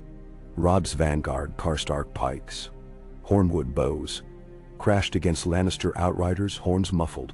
Ned's center surged from mist, umbered giants carving breaches. Jaime's line buckled but did not break. The Kingslayer rallied, laughing beneath gilded helm. For hours tide swung. At height of morning, Galbart's hidden flank erupted from reed-choked shallows. Banners snarling. Ned's warhorn blared. Lion formation folded inward like cloth pressed to wound. Jaime attempted retreat east, but found river swollen. Spring thaw had raised currents overnight. Cut off, encircled, the Golden Pride fought with savage grace, yet numbers doomed them. When steel quieted, Ned stood ankle-deep in river mud, slick with sweat, red flecks on cheek. Jaime knelt before him, helm dented, eyes bright with grudging admiration. "Well struck, Stark," he drawled. "I see the pup bites harder than the old wolf." Ned offered water from a wineskin. Jaime drank. Spat pink. "You've started a game you cannot win." "I seek no game," Ned answered. "Only justice." Jaime laughed. Justice died when Robert did. He looked across littered banks where lion banners sagged. "Question is, will you trade me for peace, or keep me as trophy?" Ned considered. Heart heavy. He remembered Robert's quiet, dead smile. The Boy King's sneer. The mountains' torched villages. "I will send you to River Run as honored prisoner," he said. "Tell your father we will parley, without blades, in 40 days at the Twins. If he refuses, the next parley will be at Casterly's Gate." Jaime smirked. "My father will crush the north beneath gold and fire." "Let him try," Ned replied, voice soft. "Winter does not melt for gold." They bound the Kingslayer in silk cords, symbol, not chain, and bore him south with wounded. Robb watched, face set. "We should hang him," he muttered. Ned placed a hand on his son's shoulder. "Dead lions cannot bargain. Live ones can trip their pride." That night, horns hooted victory. Fires crackled with lion shields repurposed as spits. Ned walked the rows of maesters tending men, murmuring thanks. Outside a healer's tent, he found a freckled boy dying, lungs rattling foam. The lad clutched Ned's sleeve, whispered, "Keep him safe, my lord." The little wolf. Only later did Ned realize the boy meant John, though he had never met him. Word of the bastard prince spread on wind. Far to the south, in the water gardens, John dreamed of wolves howling on a snowy moon. He woke slick, with night sweat, to find Ashara perched by the open shutter, saber naked across her knees. Torches flickered on courtyard pools below. Shadows moved. "Riders from Sunspear," she whispered, not turning. "Obara and Nymeria sand. They bring seals." "Good?" John asked, heart quick. "Necessary." She sheathed the blade and ruffled his hair. "Dress. Politics waits for no dream." "Many." In the persimmon-scented hall beyond, Obara Sand stood with sandaled feet apart. Spear butt, thumping tiles. Nymeria lounged sleek, cat's grin beneath veils. Prince Doran, at their center, read a scroll, brow furrowing deeper. He lifted eyes to John and beckoned. The boy approached, aware of Ashara's presence behind. "The north bleeds," Doran began, voice low. "Your uncle holds Tywin's son. Yet King's Landing names your kin traitor, and the Vale teeters." My envoys near Pentos overheard other whispers. "Viserys Targaryen seeks marriage alliance with Taroshi fleet." Ironborn stir. "The world wakes, little wolf." "Memtakro." John swallowed. "What can I do?" "Live," Nymeria purred. "And one day choose who wears crown." Doran rolled the scroll, seal crackling. "But first we send you to the Vale as pledged. Obara will escort with sand spears. Ashara accompanies, of course." His gaze flicked.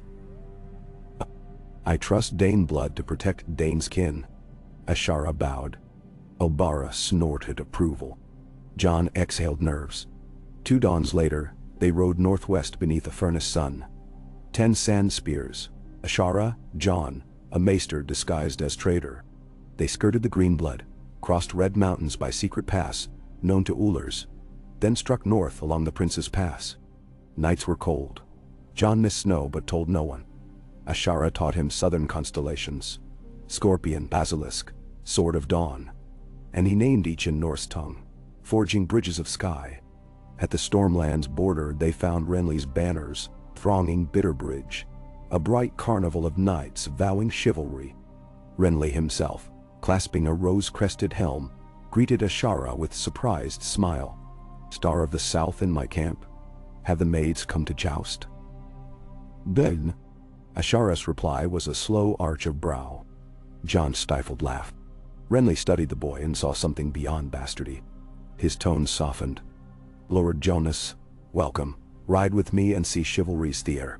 Ashara tensed, but John nodded curiosity. For a day they remained. Renly jousted, knights glittered.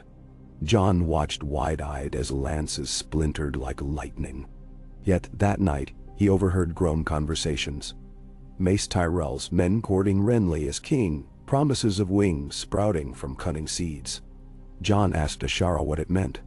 She told him the realm is a board and every knight a piece. Some knights believe they are kings. They departed at dawn. Renly's farewell half earnest, half chess move. John carried new disquiet. Back on Tumblestow's muddy banks, Ned received ravens of Renly crowning himself with rose support. He cursed softly. The board splintered further. Rivers whispered Stannis forging letters of truth. Re Joffrey's parentage. The realm staggered toward 4 kings. Ned's focus sharpened. Save the north, shield his children, expose incest when proof served, not before. 40 days raced like hares. At the Twins, the parley unfolded under storm-thick sky. Ned arrived with Robb, Galbart, Mage. Tywin approached with columns of gold plate, yet fewer than rumored. Jaime's capture weighed. Walder Frey hosted, smirking over potential heirs. But Tywin did not bend. He demanded Jaime free and lamb fillets for Lion's pride. Ned demanded Queen Regent and Council stand trial for murder of Robert. Thunder rolled, but no accord came. They broke at dusk, Tywin riding west in fury. Robb spat into the fire that night. "Hell bring every sellsword west of the Redwyne Straits." "Let him," Ned answered. "We'll hold north of the Trident until his coin dries." He did not voice fear of Ironborn raids on north while they fought south. But dread coiled. The Eyrie rose like a fang into cold sky, impregnable. Ashara's party slogged mountain goat tracks. Jon marveled at snow reappearing, felt home's call. At the bloody gate, Ser Vardis greeted them weary but courteous. Lysa Arryn awaited in pale furs, her son clinging. She wept on sight of Ashara, then knelt before Jon. "My nephew's blood saved," she whispered. She led them through pale halls, echoing emptiness. That night, in a moonlit solar, she made Jon swear secrecy, and handed Ashara a box. Inside, the rotted stone arrowhead Jon Arryn had clutched at death, its surface etched with stag and lion entwined. Proof, Lysa claimed, of conspiracy. Ashara studied it long. Jon traced grooves. "If this is true," he asked, "why hide?" "Because truth alone is not weapon," Ashara said quietly. "It needs wind behind it." She pocketed the stone.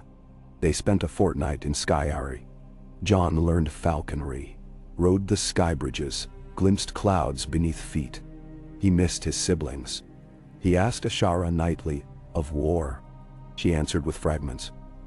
"River battles, Tywin's fury, 4 kings. So many crowns," he murmured. "How will father choose?" "He's already chosen," she said. "He chose life." Tywin struck first. Word came swift. Lion fleets sailed from Lannisport, capturing the Shield Islands, cutting Tyrell grain to North's forces. Ironborn, ever opportunist, raided the stony shore, torching Deepwood Motte. Ned exhaled simmering rage. He dispatched Mormont levies homeward to quell Greyjoy, while he rallied Tully bargemen to harass Lion supply lines. He wrote to Stannis again, urging alliance.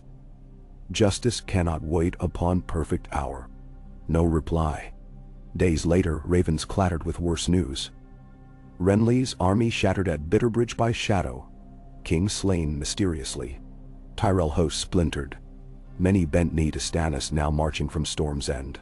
Ned feared magic in those shadows, and prayed the walls dead stayed north. Catelyn proposed peace conference. Ned demurred, but allowed her to ride south to treat with Stannis. She left with Sir Brynden and small escort, daughters in Riverrun's care. Ned watched her vanish beyond willows and felt world edges crumble. Back in the Vale, Ashara sensed time's shift. One dawn she rose to snow-dusted terrace, where Jon trained alone, wooden sword slicing cold air. She joined, parried, corrected hip turn. Mid-bout she stilled him with palm. "Pack," she said. "We return to the north." He blinked. "Have we leave? Prince Doran recalls us. And your father will need Winter's star." She lowered voice. More shadows moved than king's banners. Lysa resisted their departure until Ashara offered the stone arrowhead. Copy, not original, promising the true proof would reach Ned Stark. Lysa relented, gifting Jon a falcon chick white as new frost. They named it Lyanna, and rode down sky paths into gathering storm. They traveled swift, mule track to Gulltown, Mirish cog across Bight to White Harbor, longship to Seaguard. Coastal winds carried scent of war. Abandoned villages, burning fleets on horizon. At White Harbor, Lord Wyman welcomed them with galleys prepping for winter seas. Ashara secured transport upriver, while Jon spoke to dockworkers in gritty northern. They told of Bran's letter proclaiming victory at Tumblestone. Of Greyjoy raiders repelled. Jon's heart sang. Wyman delivered grim news too. Ravens claimed Stannis besieging King's Landing. Wildfire caches discovered beneath Sept. Jon's gout knotted. They left next dawn. River current, swift. Snowflakes swarmed like white bees. Ashara stood at prow, cloak billowing. John beside her clutching falcon hood. "Almost home," she murmured. "Home? And war," he answered. She smiled, something proud, something sad.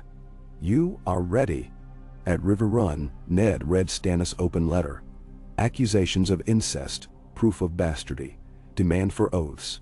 Small folk buzzed. Faith militants stirred. Ned pondered until candles guttered. He penned support in principle, but withheld swords until northern borders secure. He prayed Catelyn's embassy might forestall bloodbath around capital. 5 nights later she returned, face pale with horror. She had met a red priestess who birthed Shadow Assassin, saw Renly slain, watched Stannis deny sorcery. She pleaded with Ned. The realm must unite before such darkness. Ned held her while she shook. The next morning he dispatched ravens to every northern rookery. "The long night may come again, send men to the wall." Some laughed. Others sharpened axes. In deep winter courtyard, Robb trained knights, sweat freezing on brow. Ned halted him with gesture. "Ride east to the Twins," he said. "Hold river line. Keep Tywin guessing. If I fall, you lead." Robb's face tightened like drawn bow, but he nodded and left that hour.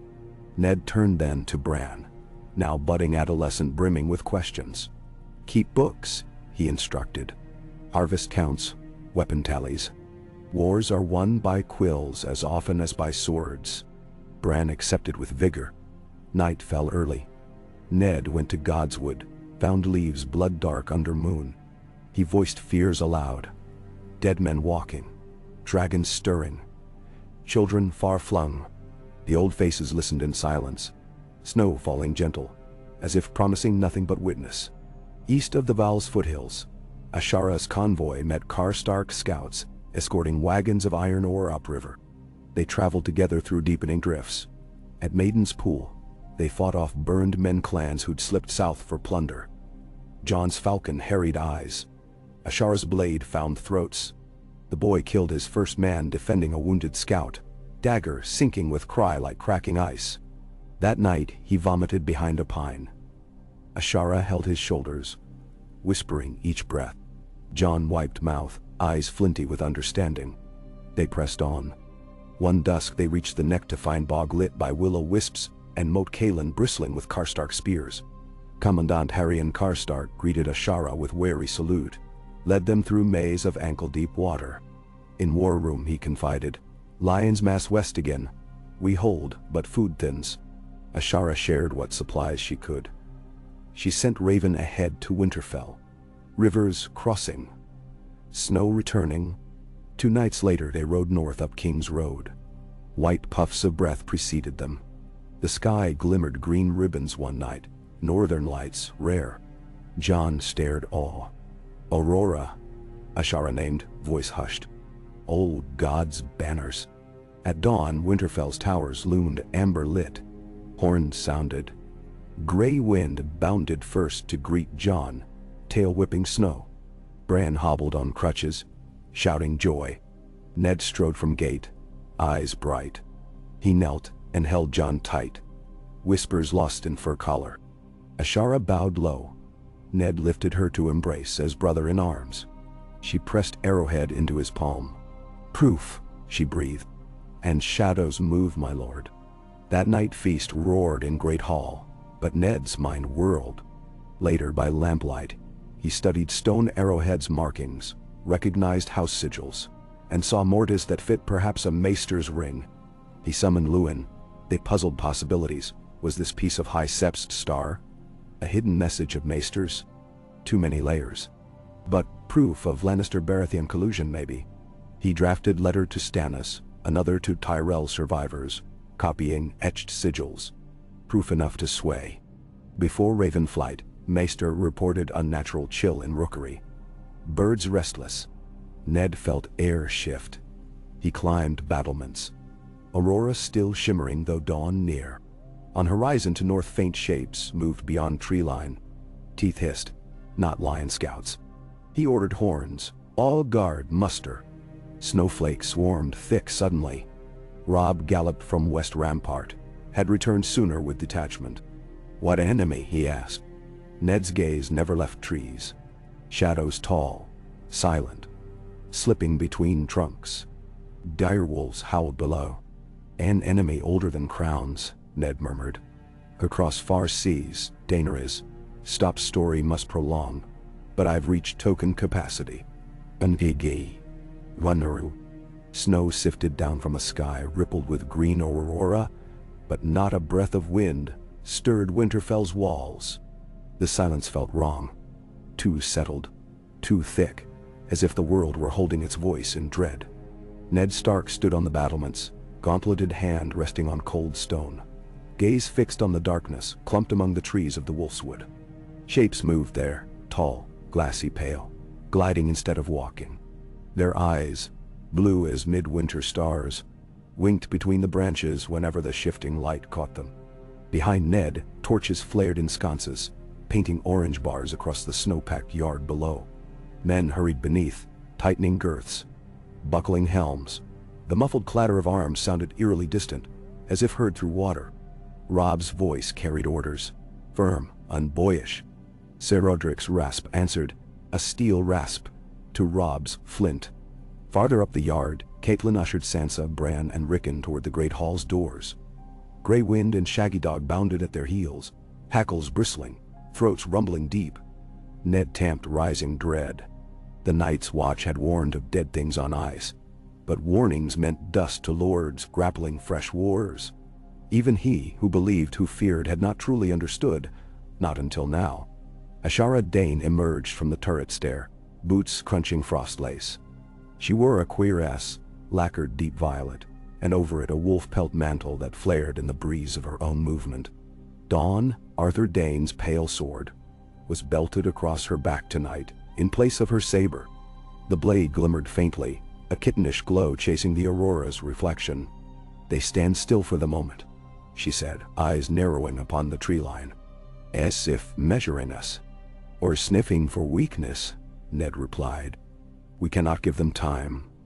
The old tales say they hate iron and fire, and Valyrian steel. Ashara's fingers brushed Dawn's pommel. We have little enough of either. Enough for courage, Ned answered. Below, horns brayed. 2 long blasts for muster, a short for alert. Men flooded the walls in mailed clots. Among them Jon appeared, helmed and cloaked. Lean silhouette, unmistakable. He made for Ned but slowed when he reached Ashara. Seeking silent permission, she touched his arm and turned him toward the crenelle. Look there, she murmured. Tell me what you see. Shadow, Jon said after a moment. The falcon Lyanna perched on his shoulder ruffling pale feathers. But the shadows move against the wind. They bleed no heat. She offered a grim smile. Remember that. Thunder of hooves announced Great Jon Umber, galloping across the yard. He reined beneath the wall, red beard glittering with frost, and yelled up, Dead riders, Lord Stark! Benjen's ravings come south. We've 600 good spears. Want we meet them in the wood? Ned shook his head. Not in their ground. Keep your men behind ditches. Torches in clusters of 5. Barrels of pitch, now they dot. That's them way. Umber saluted. Wheel skidded away. Ned exhaled. Sir Brandon's men from Deepwood? He asked over shoulder. An hour distant. Sir Roderick called from the stair. We sent riders, my lord. Ned nodded, eyes never leaving the shivering dark. The shapes had halted close enough that he could glimpse pallid limbs, ice-blue edges of armor. One figure raised a pale sword so thin it seemed cut from moonlight. The air around its blade shimmered frost. A hush rippled along the wall, the hush of men meeting myth. Then Jon sucked breath. They're waiting for something. A horn he recognized, Ned thought, or confusion among their living prey. He set jaw. We give them neither. He turned to the nearest archer knot. Flaming arrows. Volley at my mark. Torches dipped into pitch. Arrows hissed as flames took. Ned raised hand. Paused. Down in the yard, Bran appeared, astride Hodor's broad shoulders. The boy's eyes were white, seeing nothing before him, and his lips moved soundlessly. No time to drag him inside now. Ned lowered his hand. Loose. Fire streaked over snow, hissed into the tree line. Some arrows thudded into trunks and sputtered. Others met pale armor and sparked blue. One struck a creature's shoulder. It burst apart like glass, shards skittering among roots. A hissing, susurrus rose. Anger, perhaps, or static cold. The shape swarmed forward. Winterfell's outer ditches erupted into flame as pitchpots were upended. Dead leaves caught. Snow hissed to steam. The first of the others, tall one with ice moon blade, stepped into fire's glare, flame reflecting off its glassy skin without warming it. The sight chilled Ned deeper than the wind. Horn blasts echoed. 3 long, enemy crossing ditches. Umber's spears bristled behind barricade, torches overhead. The direwolves howled in unison. Then the world broke apart. The others surged like a river of shards. Their swords slashed air. Warmth retreated in waves.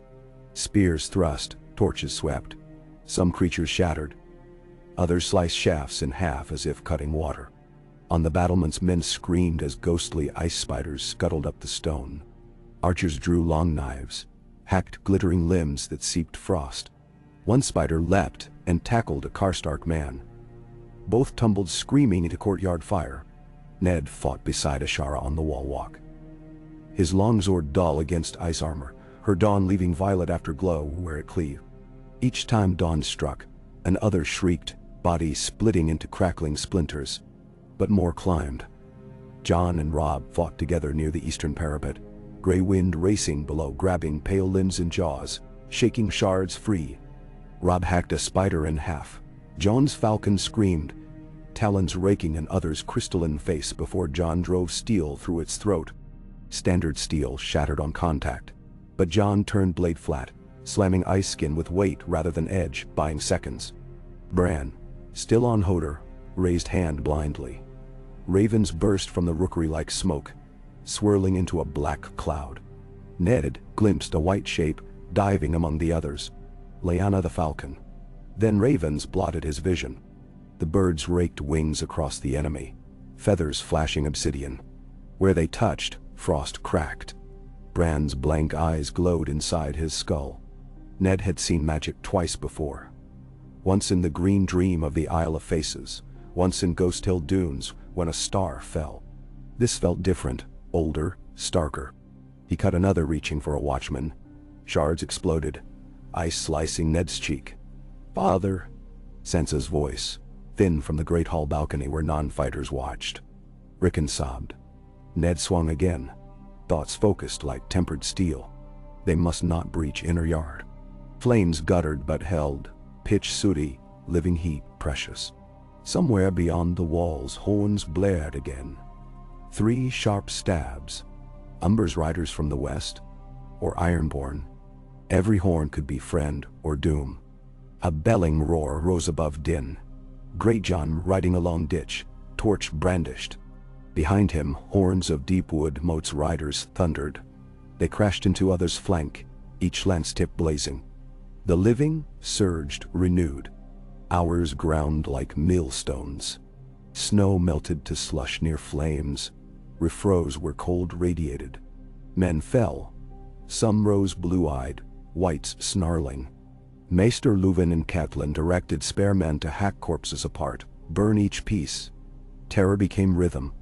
Strike, shatter, burn, pray. At dawn, Fuchsia glowed on horizon. The others, sensing enemy they could not face, retreated in sliding wave toward trees. Archers loosed flaming shafts after them. Direwolves chased until Ned whistled recall. When last silver figure vanished, calm crashed like drunkard's stool. Survivors sagged. Ned surveyed Wallwalk, a charnel house of glass shards and blood-splattered, snow-dotted. His arms trembled, but resolve chilled again. More would come, wall rumored broken. They needed alliances, fire, dragonglass. Ashara approached, skin alabaster with exertion, eyes wild violet. Dawn dripped frost steam. "First storm beaten," she said hoarsely.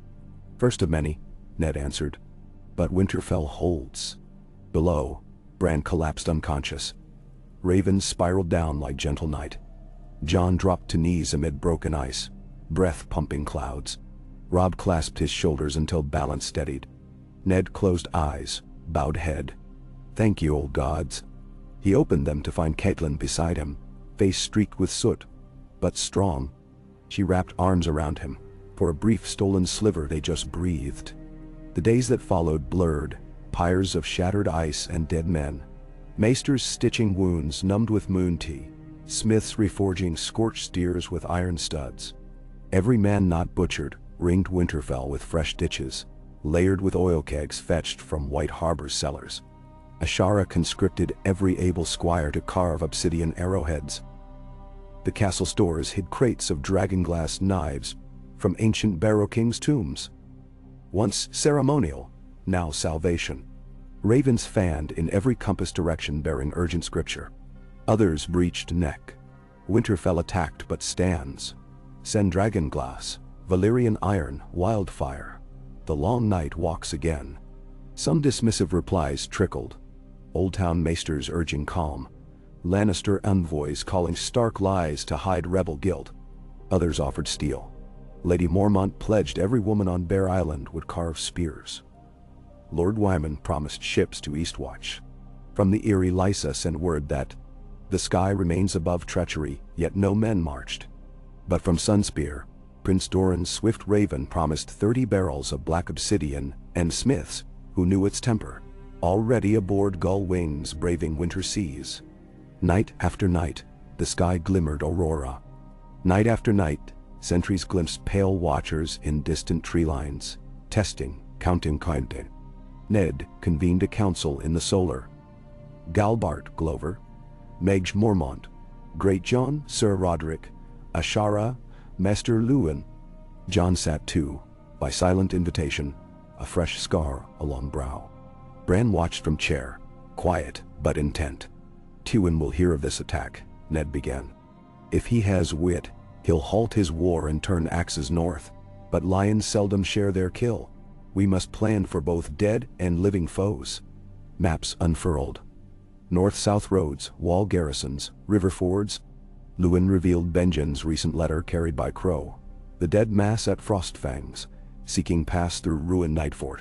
Gap widening in wall near Icemark, where ancient spells cracked. Ned traced finger along spine of land.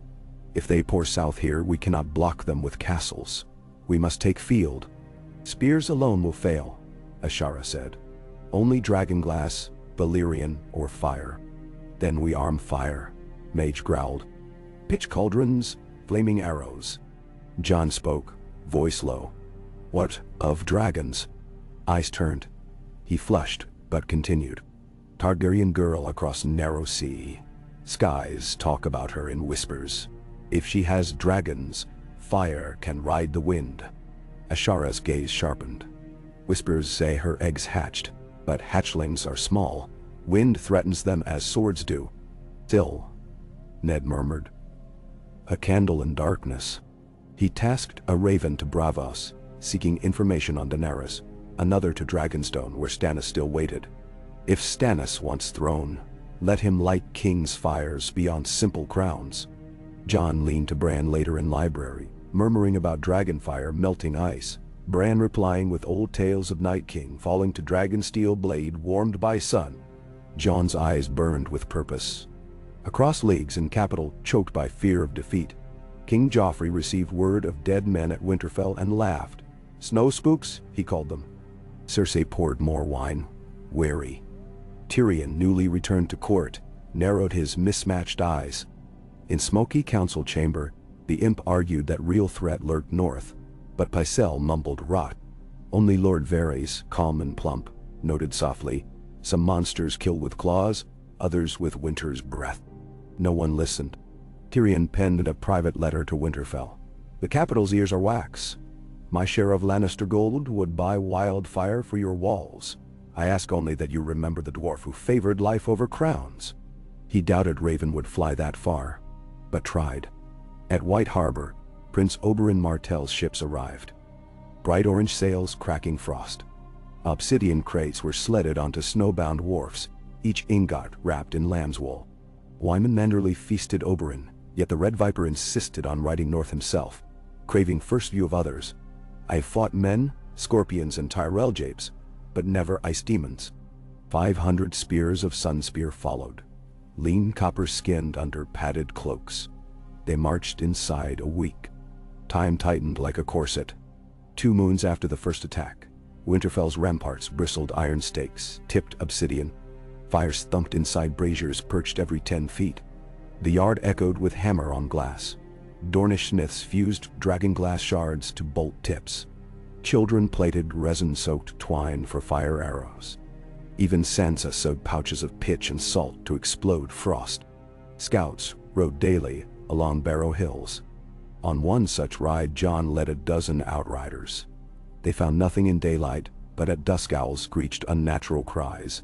Grey wind froze, hackles wolverined. Jon ordered torches doused, motion silent. The riders spread, eyes scanning. From white hush rose a single white, onscurled by dress tatters, frozen skin marbled gray. She lurched toward Jon, mouth agape, no eyes. He raised dragonglass dagger, but Bran's raven perched above, cawed thrice. Suddenly the white jerked, twisted, pointed west as though puppet. Jon hesitated. The creature spasmed, then collapsed lifeless. Snow settled. Bran later confessed he'd reached through the raven, steering the corpse remains to show direction. He'd glimpsed an army stirring in ruin of Last Hearth. Ned dispatched ravens. Great Jon rode to warn Umbers before Keep fell. Grey wind and half-north host thundered in his wake. Jon remained at Winterfell, however, per Ned's stern command. Others want you more than castles. Grey Jon reached Last Hearth as night swallowed horizon. Umber Keep burned already, but living held inner yard, roaring songs. The dead hammered gates, pale giants smashed battering trees. Among defenders fought Mance Raider. Former knights watch turned king beyond wall, bearing stolen horn. Grey Jon recognized him, laughed, hauled him inside, locked arms of new brotherhood. Dead break fences, live men build new ones. They pushed until dawn, umber axes meeting giant frost claws. Dragonglass axes lodged deep, shattered. Wildfire grenades arced. At sunrise, others withdrew like tide, leaving mounds of glittering husks. Mance pledged wildlings south of Wall to Stark Banner, showing sealed letter from Benjen urging such union. Grey Jon dragged him along back to Winterfell. When Mance entered Winterfell's hall, men stiffened. Here was Raider once cursed. Ned measured him a heartbeat, then clasped wrist. Time for old walls to fall, he said, echoing Benjen's words. Mance bowed with rogue grin. Around the hearth, they forged pact. Wildlings cross the neck, settle abandoned farms, raise dragonglass. In return they fight for world. Some northern lords balked. Ned recited tally of dead and future if they refused. None spoke after. The second assault on Winterfell came without moon. Sky black. Snow thick as feathers. Horns wailed 3 times from West Wall, then cut short. Others glided beneath ramparts, ignoring ditches. They froze pitch until it cracked. But defenders were ready. Cauldrons of wildfire green roared overhead, splashing emerald heat across blue crystals. Where flame touched, ice hissed, foundered. Ashara led sortie across Battlement Bridge, dawn carving arcs of light. Jon fought beside her now with dragonglass longsword forged special. Each kill's shatter flung green steam. Bran, perched in Maester turret, sank into trance. Ravens swarmed again, but not alone. Bats, owls, even wolves ran patterns Bran guided. They struck flanks, broke formations, buying men respite. Sansa directed women on parapets to hurl salt bombs, rain down stinging shards that melted ice. Catelyn oversaw healers, yet when whites burst into yard she seized spear, felled one with unschooled ferocity. Grey Jon's first 5 wildling clans arrived mid-battle, horns of hornwood shrilling, slipped through secret sally. Their bonfire torches burned oily pine, they chanted songs older than first men. Others recoiled. The wildlings laughed winter in its face. Morning revealed again a field littered frost crystals and blackened snow. Losses heavy, but living stood, Ned called council at dusk. "We cannot withstand endless siege," he said, voice raw. "We march north, push back to the wall, retake Nightfort Breach, or all is lost." Some murmured doubt. He slammed fist. "Who rides with me rides for dawn." Across tables eyes blazed.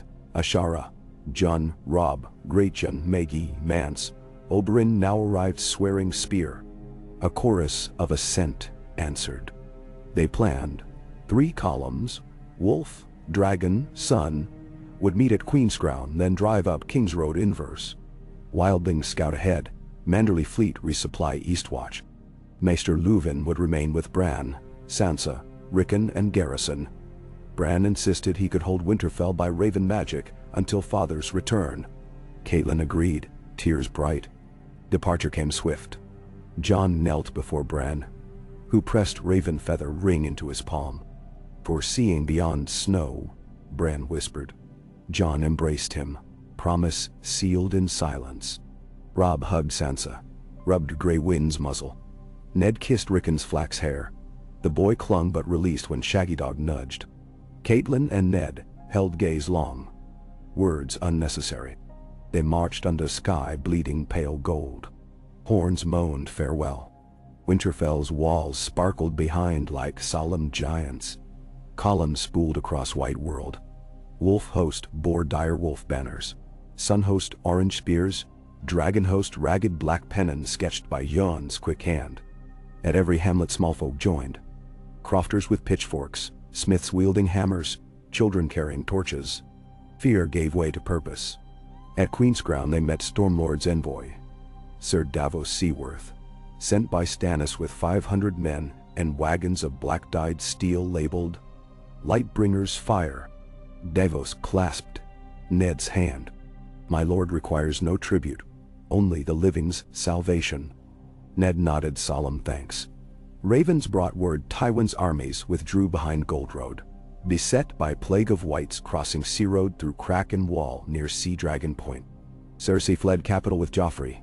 Stannis besieged Red Keep, then paused, realizing throne meaningless if dead prevailed.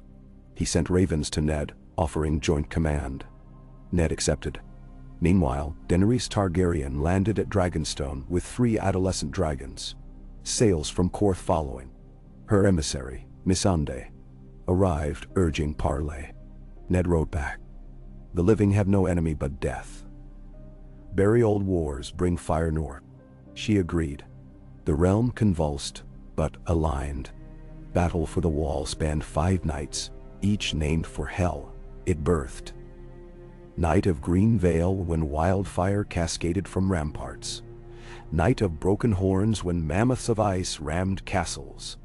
Night of shattered moon when aurora split and meteors rained. Night of red snow when giants bled. Night of dawn rising when dragons at last carved sky with fire. On first night, Wolf Host reached Icemark, found breach yawning wide, whites streaming. Ned ordered shield wall, dragonglass pikemen bracing. Ashara led flanking sortie, Dawn singing, Robb beside her hawk quick.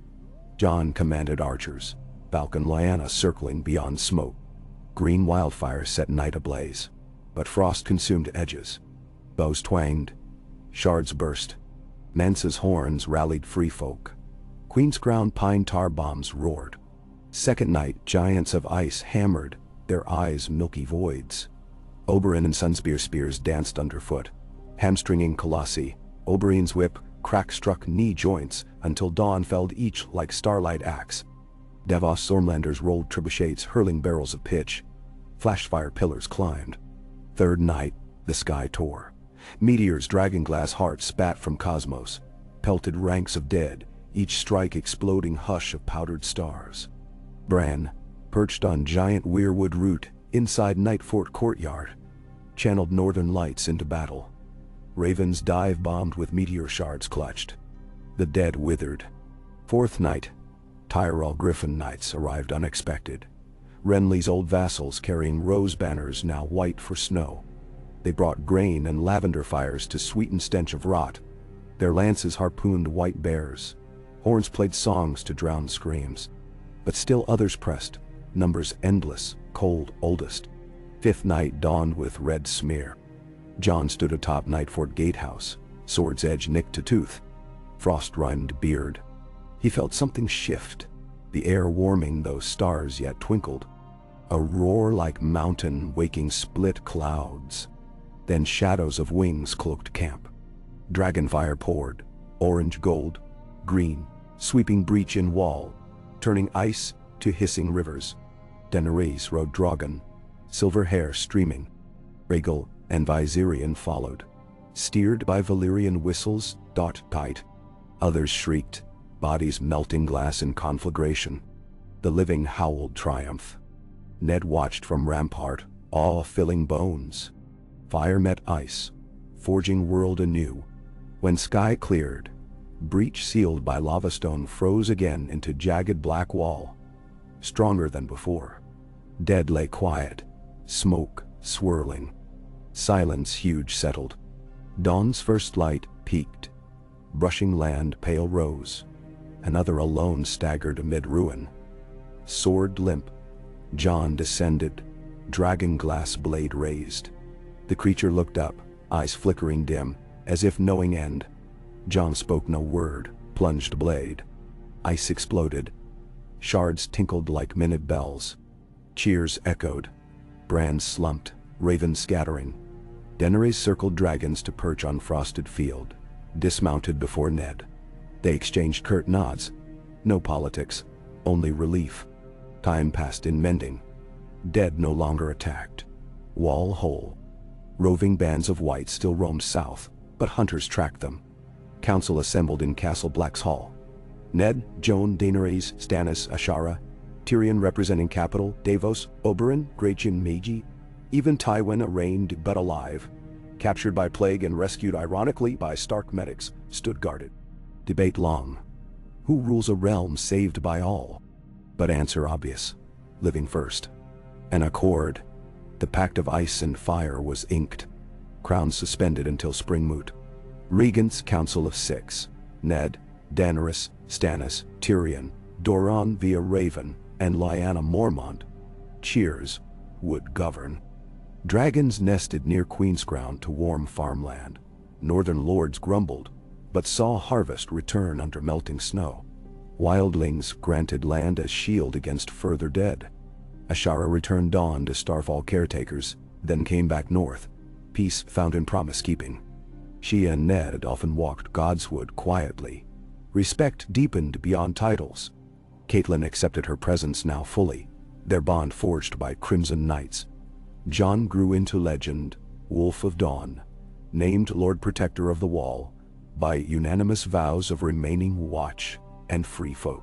He swore to keep gate for all. Bran remained seer, eyes white often, guiding exploring ravens beyond shattered frostfangs. Sansa traveled south with Tyrion's envoy, learning diplomacy, needlework replaced by quill strokes forging alliances. Robb patrolled new northern border, gray wind at side, songs written of his red cloak and ice-forged courage. Spring budded after 2 years of ash-flecked snow. Fields near Winterfell sprouted green spears. Children chased lambs through thaw pools. Ned walked rampart beside Daenerys one morning, watching Sunrise Guild repaired wall far north. "We saved Dawn," she said softly. "For now," he answered. "Saving it tomorrow will be harder. We'll face tomorrow." She touched his arm, wings of dragons far above casting transient shadow. Ned nodded. Letter arrived that day from Riverrun. Catelyn had delivered a daughter in safety. A Stark girl named Alysanne, strong lungs. Ned smiled tears. Years would name that struggle the war for dawn and crownless peace. Bards sang of Jon Snowdane's falcon, of Ashara Starblade, of Oberyn spearing ice giants. They sang of Bran Raven King, of Sansa's quills, of Robb's charge. But Ned Stark forbade songs of himself. "Let them remember the people," he said, "for one man's deeds mean little if forgotten by dawn." In time moot convened at Harrenhal's rebuilt halls. Lords from every corner gathered. Small folk too. They hailed the regents for deliverance. When asked who should reign, voices rose, not for stag, lion, nor dragon alone, but for unity. John, called by some the Iceborn Prince, was proposed. He declined, citing vows to Wall. Daenerys was urged. She urged counsel. At last Lord swore to a charter. Realms self-ruled beneath shared pact, crown ceremonial. The 6 regions to rotate every 7 years. And so realm healed. But sometimes at Winterfell nights when snowflakes drift still, Ned walks the Godswood. He feels cold not quite natural, and remembers blue gaze in tree line. He touches oak scar, healed, and thanks old gods. Then he finds Ashara watching stars, violet orbs bright. They share quiet. Somewhere beyond dunes, others plan night again. Somewhere, wolves howl. But Winterfell's fires burn, children laugh. Dawn stands ready, and Ned Stark, older, scarred, resolute, keeps his promise. To live for the living, to guard the secret that is not secret anymore, the truth that set flame to a world of ice, but tempered it anew. And as long as winter follows autumn, and spring blushes northward, stories of that long night flicker in hall and hearth. They begin with a lone tower in Dorne, a boy named John cradled in silk, a vow whispered, "Promise me, Ned." They end with sunrise blooming over a wall reborn, lighting faces raised in hope. Between those lights lies the tale the world now calls the Song of Ice and Dawn, sung by ravens, written in glass and fire, remembered by hearts that refuse to forget. For stories only die when the last teller falls silent, and the North remembers. And shine. The first promise of spring in the North was always treacherous. Snow melted only to freeze again by midnight, slicking the stones with black glass. Tiny crocuses and windflowers thrust through slush near the Godswood wall, trembling in the uncertain dawn. In those days after the War for Dawn, when the sun at last burned through the clouds and dragonfire thawed 1,000 leagues of iron-hard earth, all of Winterfell moved softly, listening, remembering, trying to believe the world was mending. Inside the great hall, warmth rolled in waves from 6 roaring hearths. The banners of wolf, trout, sun, rose, and dragon hung above the dais. New standards, one silver, one blue, were stitched by Sansa's hand. A raven over weirwood roots for Bran, a white sword and star for Ashara and House Dayne, all shining together in the torchlight. At the high table, Ned Stark passed bread and salt to guests. His hair silvered at the temples, and his scars deepened by new lines of sleeplessness. Catelyn sat at his right, baby Alysanne drowsing against her breast, while Robb stood flanked by Sansa and Jon. Ashara Dayne presided at the other end, her violet eyes thoughtful. Dawn belted at her side even in peace. It was a feast of gratitude. For the living. For the allies who had crossed the world's breadth to hold the dark at bay. Lords and ladies from White Harbor and Bear Island broke bread with wildling chieftains in painted skins. Oberyn Martell raised a goblet to Daenerys across the hall, where the Dragon Queen, slim and bright-eyed, shared laughter with Davos Seaworth and Tyrion Lannister. In the gallery, Bran watched, quiet and wide-eyed, as the children of every house, highborn and low, Southron and Northern, brown as Dornish wine or pale as new milk, chased each other around the pillars. Outside, the castle's battered stones steamed as sun worked through the last hard frost. Direwolves lazed in the yard. Dragons, grown huge in the endless night, spiraled over the fields in lazy arcs, their shadows swallowing sheep and men alike. The realm was changed forever. Ned listened to the mingled voices, new alliances being born, ancient hatreds cooled to wary tolerance, and wondered at it all. He'd never imagined living to see such a gathering. Peace was always an illusion, he thought, but illusions could be bright enough to light a lifetime. After the meal, Ned stood and called the room to silence. He waited until the hall quieted, the banners drooping in stillness. Even the dragons beyond the wall seemed to hush. "We are gathered not to crown a single king, nor to carve new wounds into the world," Ned said, voice steady but low. "We are here because each of us, in our own way, kept the fire burning when night fell deepest. The North remembers, so must the realm. Let us never again be divided by pride, by old tales or newer lies." He turned to Jon, who stood taller now, his dark hair grown long, the direwolf ghost pressed against his boot. "My son, my nephew."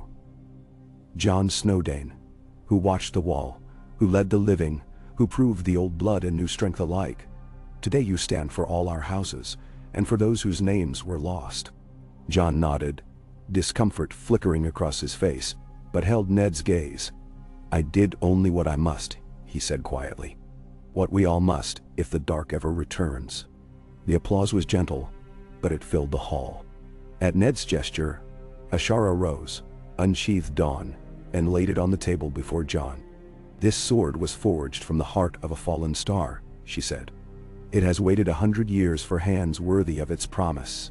In the days to come, may it stand for peace, not war, for the truth that bridges all blood." Jon hesitated, then closed both hands around the hilt. He looked at Ashara, then at Ned and Catelyn, then at Daenerys, who smiled with honest pride. "I'll keep its promise," he said. Ashara returned to her place, and Sansa passed Jon a fresh forged scabbard. Her own work. White leather sewn with blue thread, traced with tiny silver deerwolves. "For memory," she said. Jon sheathed on, and the hall erupted in cheers. That night Ned found Catelyn on the battlements, Alysanne asleep in her arms, moonlight painting her hair with silver. Beyond the walls, the dragons roosted on a ridge, wings furled. Further still, fires flickered where new crops had been planted by wildlings and Northmen alike, stubborn shoots already breaking earth. "Do you think it will hold?" Catelyn asked, voice uncertain. He took her hand. "I think peace is a garden. It needs weeding, tending. There will be frosts, Catelyn, always. But what we've planted is strong." She leaned against him. "I used to hate this cold," she confessed. "Now I think I'll miss it when the true spring comes." He smiled. "There will always be another winter." Below, the gates opened. Arya slipped in, leading a string of horses cloaked in gray and laughter. She had returned from Braavos, older, harder. A faint scar across her jaw and a look in her eyes that saw too much. Bran met her with arms flung wide, and the wolves ran circles, yowling joy. Jon joined them, and for a moment Ned saw all his children together, framed by torchlight, voices overlapping in a harmony as wild and true as the North itself. The days slipped by, busy as bees, bright with industry and purpose. Lords from the Vale, the Reach, and the Stormlands stayed the season. Some to advise, some to learn.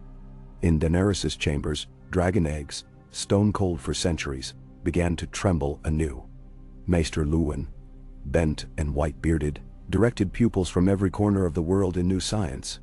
Dragon glass blades, green fire engines. Even stranger things, whispered by Dornish sand sorcerers. Jon divided his days between the Wall, now a place of living guardianship, not exile, and Winterfell, where he helped teach wildling children to read, ride, and fight. Robb led patrols far into the shattered woods, rooting out lost bands of whites, sometimes with Arya at his side. Bran traveled the Weirwood net, growing stranger with each year, sometimes silent for days before waking with secrets or laughter. Sansa took charge of the new Peace Council, gentle with old wounds, shrewd with ambition. She married a Knight of the Reach, their wedding a week of music and rain. Arya refused every suitor, instead riding far and wide with Nymeria at her heels, unburdened by any but the gods. Ned rode often to Benjen at the Wall, to Samwell at the Citadel, to Gendry at Storm's End, each letter thick with worries and hope, with reminders that the world only stayed safe when good men kept watch. As spring turned true, Daenerys and her dragons flew south, bearing Oberyn and 100 sun spears to Dorne for counsel. Tyrion returned to King's Landing to help rebuild, his wit as sharp as ever, but less cruel. Catelyn walked the woods each day, Alysanne on her hip, sometimes with Sansa, sometimes alone, always thinking, always listening for a new threat, or the silence that meant safety at last. Ashara Dayne lingered at Winterfell, her old sorrow worn smooth by years, her laughter easier, her eyes kind when she watched the Stark children together. She trained the next generation in swordplay, in sand dancing, in the weight of secrets and promises. Once, as summer thunder growled over the moors, Ned found her at the heart tree, hand pressed to the old face. "What do you see?" he asked. "A world that keeps changing," she replied. "But sometimes, just for a moment, it changes for the better." 3 years after the long night's ending, at the height of summer, the great council convened again at Harrenhal. Bran, now called the Raven Prince, presided in a wheeled chair of weirwood and bronze, his hair silver as frost, his eyes distant and deep. House Stark arrived in force, Ned and Catelyn, Robb with wife and son, Sansa with her lord, Arya alone but smiling. Jon and Ashara flanking a group of wildling children come to witness. Daenerys flew in astride Drogon, her host 1,000 strong, every house colors blazing beneath the ruined towers. Oberyn's daughters, grown and famous, arrived on sand steeds, laughing, fighting, fierce. Even Tyrion came, bowing in mockery, but watching keenly, quill at the ready. Bran called the moot to order. "We have built a world that bends but does not break," he said. "A world where the wall stands, but is not a prison. Where fire answers ice, and secrets no longer breed monsters. We have chosen each other again and again. That is all that matters." No king was crowned. The council reaffirmed the pact. Every region sent a voice. Every council turned with the seasons. No one sat the Iron Throne. No one needed to. Jon and Daenerys together flew north that autumn, Drogon's shadow skimming the hills. From the wall's heights, they looked over a world alive again. Fields thick with wheat, rivers running swift, children swimming in clear lakes. Wildlings and Northmen built villages side by side, their songs new but strong. Ashara stayed in the north, at last writing home to Starfall that she was content to see out her days in a place where old wounds could heal. She trained Robb's eldest, Sansa's girls, Bran's apprentices, Arya's would-be followers, and sometimes even the children of wildlings, showing them the way of balance, of sword and word alike. Ned and Catelyn grew old together, watching the seasons wheel, listening for distant threats, but finding mostly laughter, quarrels, and love in the halls. Ned's hair went white, his hands stiffened with the cold, but his eyes never dimmed. In the dusk of his years, he sometimes wandered the Godswood with his grandchildren, telling them stories of a night when the world nearly ended, and how promise and love pulled it back from the brink. And still the ravens flew, and the wall stood, and the North remembered. When Ned Stark died, many years later, he was buried in the crypts with his kin, his sword across his knees, and a sprig of wildflowers at his breast. Ashara Dayne stood at the foot of his tomb, dawn gleaming in the torchlight. She said no words, none were needed. She only bowed, and left a single star-shaped stone above his name. In time, Jon was remembered as the Bridge of Dawn, part wolf, part star, the shield that bound fire and ice, a name in every house song.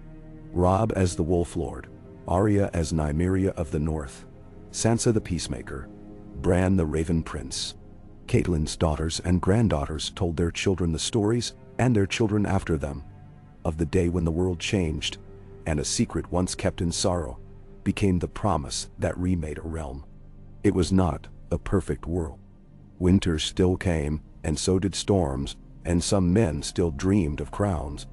But under each snow and summer, the gardens grew, and the torches burned bright, and no one ever faced the dark alone again. So ended the song of that long night. A song of promises, of living, of dawn. It echoed through the ages, the North always remembering, and the stars always shining, as long as the fires in Winterfell's heart kept the cold at bay. Dayne, echo. Years unspooled in the North, like a long, slow thaw. The memory of the long night lay across the land in shadows and sun, in half-whispered stories, in new banners sewn with both pride and humility. It was not an age of perfect peace, but one of weathered resolve, a realm rebuilt stone by stone and word by word, where the living still turned wary eyes northward, but laughter grew louder in the halls. Spring's first true heat came the year Robb's second son was born. The air shimmered over the barley fields beyond Winterfell's walls, dragonflies skipping in the puddles left by receding snow. The towers were garlanded with wild rose and gorse, and the moat's water, freed from its icy bonds, glimmered silver-green in the high sun. In the Godswood, young men and women trained with bow and spear beneath Ashara Dayne's unhurried gaze, their voices bright, blades swift.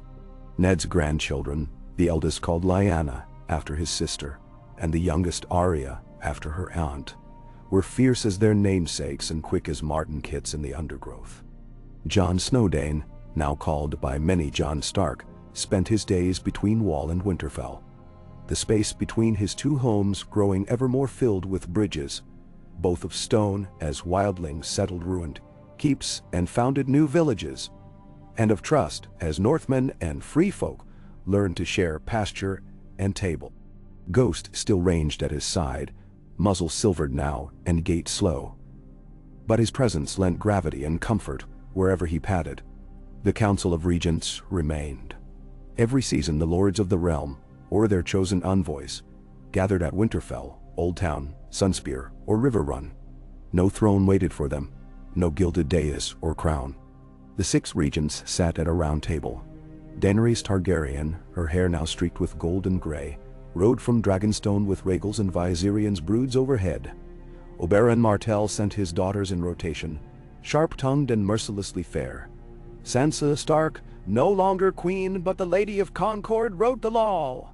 Stannis sent Sir Davos O'Shirian, the little princess grown into a prudent dome in her voice. Dada is in coming tide. Ned Stark, even in old age, attended when he could, and when he could not, his words were read aloud by Jon, or sometimes Arya, who would scowl at any who interrupted her father's memory. In those meetings, the shape of a new realm emerged. Wildlings, now called by their own names, the Thens, the Ice River clans, the Redbeards, sent their own voices. Maester Samwell, summoned from the Citadel, brought the latest learning from Old Town, eager as ever, sometimes stammering, sometimes waxing poetic about dragonglass and living history. No one spoke of kings or queens unless in jest. The land is our lord now, Tyrion liked to say, and hunger its hand. Such was the way of it. Children born in the New North remembered no exile from the Wall, no fear of wildlings, no absolute lines between house and house, or house and clan. They ran among the apple trees in the green court, climbing and falling and laughing, their accents a blur of the riverlands, the far north, and the wild. At dusk, Arya led them in games, hiding and chasing, teaching the youngest how to sneak through the keep's ancient crawl spaces. Sansa, watching from the gallery, smiled and pressed a hand to her growing belly, thinking of her own children, now scattered, one to the court at Sunspear as page, another, a scholar at the new Maester's School in White Harbor. Ashara Dayne, her hair silvered and still bound with a star-shaped pin, was never truly at rest. She drilled the next crop of squires and shield maidens, and was often found with Bran in the Godswood, or on the training yard with Arya and the wildling girls, teaching them to fight with both spear and word. Her wisdom, once foreign, now seemed rooted in the very stone. On certain mornings, when the dew was thick and the sky blue as old glass, Ashara would slip away from the walls, crossing the bridges Jon had built, pausing where the white knife fanned into a network of creeks. There, she knelt on the bank and let the water run over her hands, humming a Dornish lullaby no one else knew.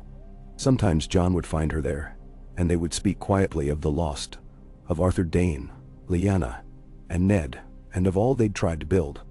As the seasons turned, so too did troubles arise. Famine visited the Reach one year, and the North sent grain.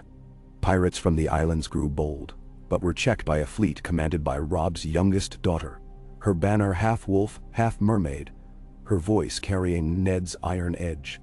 Southron lords bristled at the power of the Regent's Council, and plotted small alliances, but nothing could root out the memory of the dead things that once walked, nor the bonds forged in fire and ice.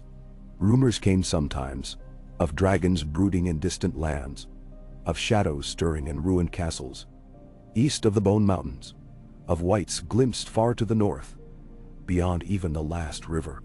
Maester Sam sent warnings, and Jon rode north as often as the council would allow, accompanied by Arya, Ghost, and sometimes Bran, who now commanded flocks of ravens with a thought. It was on one such ride that Jon and Arya discovered a band of wildlings and Northmen, slain by something colder than cold, blades frozen in their hands, eyes wide, skin touched with ice. Jon knelt in the snow, studying the wounds. "It is not over," he said quietly. Arya nodded. "It never is. But we are ready now. We always will be."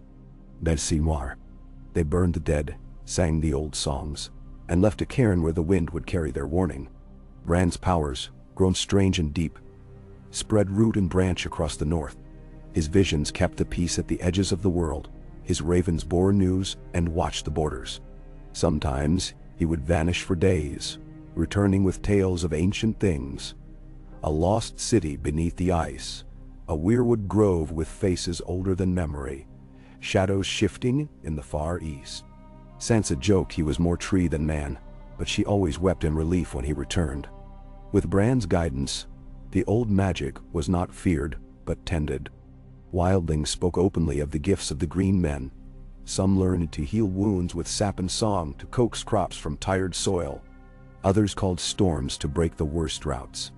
Each gift was watched by the regents and the maesters, not to bind it, but to shape it for the good of all. Daenerys, ever restless, journeyed beyond the narrow sea with her dragons, seeking word of her kin and of the distant east. She returned years later with tales of cities rising from ruin, of a new Khalasar that rode at her word, of ports where dragons perched beside masts, and of old enemies now grown strange and distant. Her sons, her blood, and those of Rhaegal and Viserion, nested in the peaks of Dragonstone, but often flew north in spring, their shadows sweeping the fields, their fire bringing laughter and fear in equal measure. Decades passed. Ned Stark's name became legend, then a memory, then a song hummed by children. Catelyn's words guided her descendants long after she was gone. "Hold fast to your word, and let your mercy be your shield." The crypts filled with new faces and old. Sansa's children and grandchildren planted wildflowers there each spring, and the godswood grew so dense that light filtered in as living gold. Robb grew gray, became the wolf of two rivers, his sons and daughters, lords and ladies, from the last hearth to Bear Island. Arya sailed far, sometimes vanishing for years, but always returning to Winterfell's halls with news and treasures. Once, a carved ivory heart from the Summer Isles. Another time, a blade of glass rumored to cut shadows. She never married, never settled, but every child in the north called her aunt, and every lord deferred to her counsel. Bran outlived them all, the last of the Raven Kings, his mind as wide as the world, his voice in every crow, his dreams lingering like mist after rain. When he died, the weirwoods flowered crimson and white across the north, and 1,000 ravens flew in a single black river south. Ashara Dayne stood beside his grave, head bowed, dawn planted in the earth. "May your branches never break," she said, and the wind seemed to answer. One spring, Jon Stark, Jon Snowdane, rode for the last time to the Wall, now rebuilt and repurposed, not as exile, but as watchtower, a symbol of vigilance, not division. The last of Ghost's kin padded at his side, and children from both sides of the old border followed, eager for his stories. He climbed the wall at dawn, looking out at the green sea of trees. The rivers now free of ice, the wild new lands blooming beyond the shadows. He remembered Lyanna's face, Ned's promise, the bitter chill of that night when Winterfell first faced the dead. He remembered Ashara's words, "Balance, always balance, and smile." Below, Arya waited, arms crossed, the old wolf Nymeria curled at her feet. "Come on, brother," she called, laughter in her voice. The realm's still waiting. Jon came down, hands steady, eyes bright. He joined his sister, and together they rode south, not as king or queen, not as conquerors, but as keepers of a long, bright peace, one more spring in a world that now belonged to all. And so the world turned, and the seasons cycled, and every year the North remembered. In time, the stories became harder to tell, not because memory faded, but because the peace they'd won endured so long that the young could hardly believe the world had ever been at war with itself. Maesters chronicled the old struggles, inscribed them in books bound with wolfhide and weirwood bark. Sansa's laws ensured that every house, high and low, sent its children to learn these stories at least once. A pilgrimage to Winterfell, where the Stark children taught them in the shadow of the Heart Tree. There they learned the truth, that the greatest victories were not won by blade, but by the keeping of promises, the building of trust, the willingness to stand with neighbor and stranger against the dark. When the winds howled and the snow fell, and fear tried to rise again, the torches were lit, and the songs were sung, and the memory of those who'd fought, the Starks, the Danes, the Martells and Targaryens, the Wildlings and the Masters, and the Nameless, carried the realm through another night, and another dawn, and another as long as men drew breath. For in the end, it was not the wall of ice or sword of dawn that saved the world, but the hearts that refused to forget what it meant to be alive, to be together, and to hope. And as long as the North remembered, so too did the world. Kanikai, Altawa. The generations that followed Ned Stark's passing grew in the shadow of peace, their childhood shaped not by the hunger of the long night, but by the fullness of a realm, finally learning to tend its wounds. New towers climbed skyward above Winterfell's ancient walls, their stones veined with the pale quartz found only on the broken western coasts, a gift from the Ironborn, who now traded more than raided, their sons and daughters sending tribute in timber, amber, and salt. Inside those towers, Arya Stark's laughter echoed down marble stairs, for she had returned again. Grayer with lines around her sharp gray eyes, but restless as the rivers in spring. She moved among her kin with the grace of a cat, sometimes there, sometimes gone, always seen by the young as the wild heart of the North's new spirit. Arya's closest companion was a granddaughter of Sansa's, a willowy child with a shock of black hair, and the stubborn courage that marked both Starks and Daynes. Ashara called her Rill, after a stream in the Dornish hills. Arya called her Blade for the quickness of her tongue.